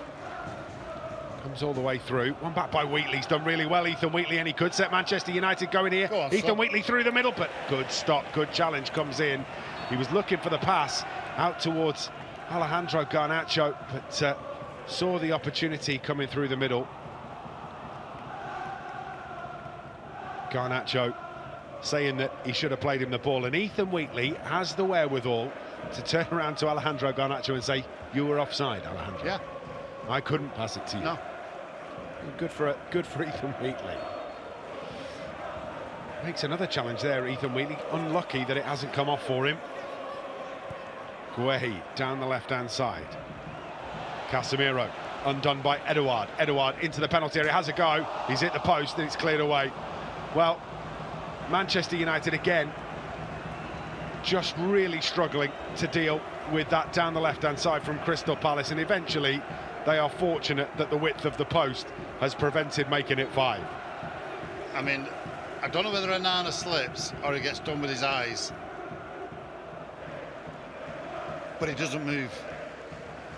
And if it's 6 inches more to his right, that's in the top corner. I mean, yeah, I'm not sure he slips. Does he? I'll give him the benefit of the doubt, but again, the defending is absolutely shocking. There's no other word for it, Liam. You know, you can try and defend them and say, well, you know, this, that, the other. But you know, even as a midfielder or as a forward, you get in certain positions, you've just got to clear your lines.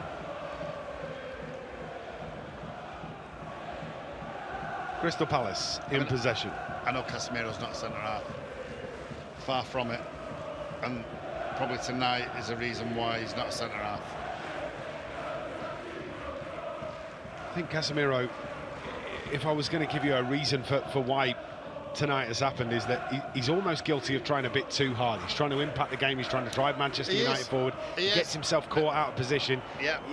He's desperate to try and make an impact, and in so doing has actually sort of come undone as Garnacho tries to reel this in inside the penalty area. Comes back to Amrabat. And then there's the slight sort of, not naivety, but the inexperience of just not keeping his feet on occasion, where dived in and it's allowed Crystal Palace to play around him.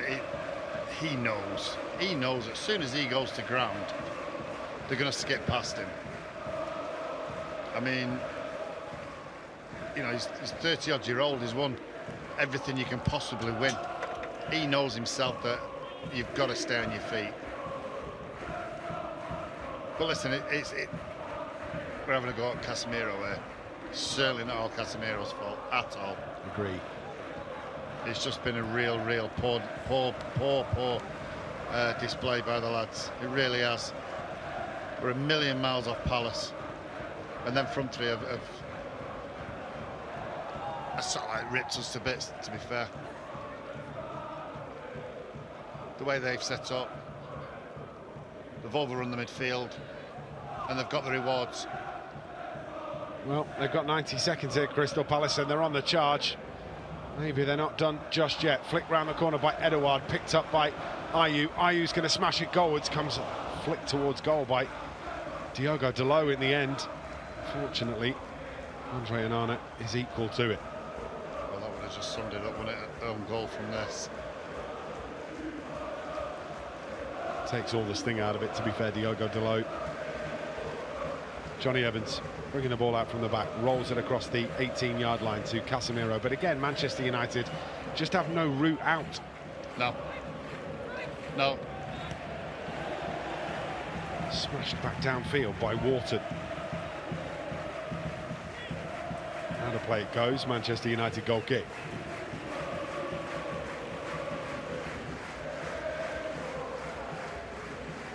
Casemiro bringing the ball out from the 18-yard box.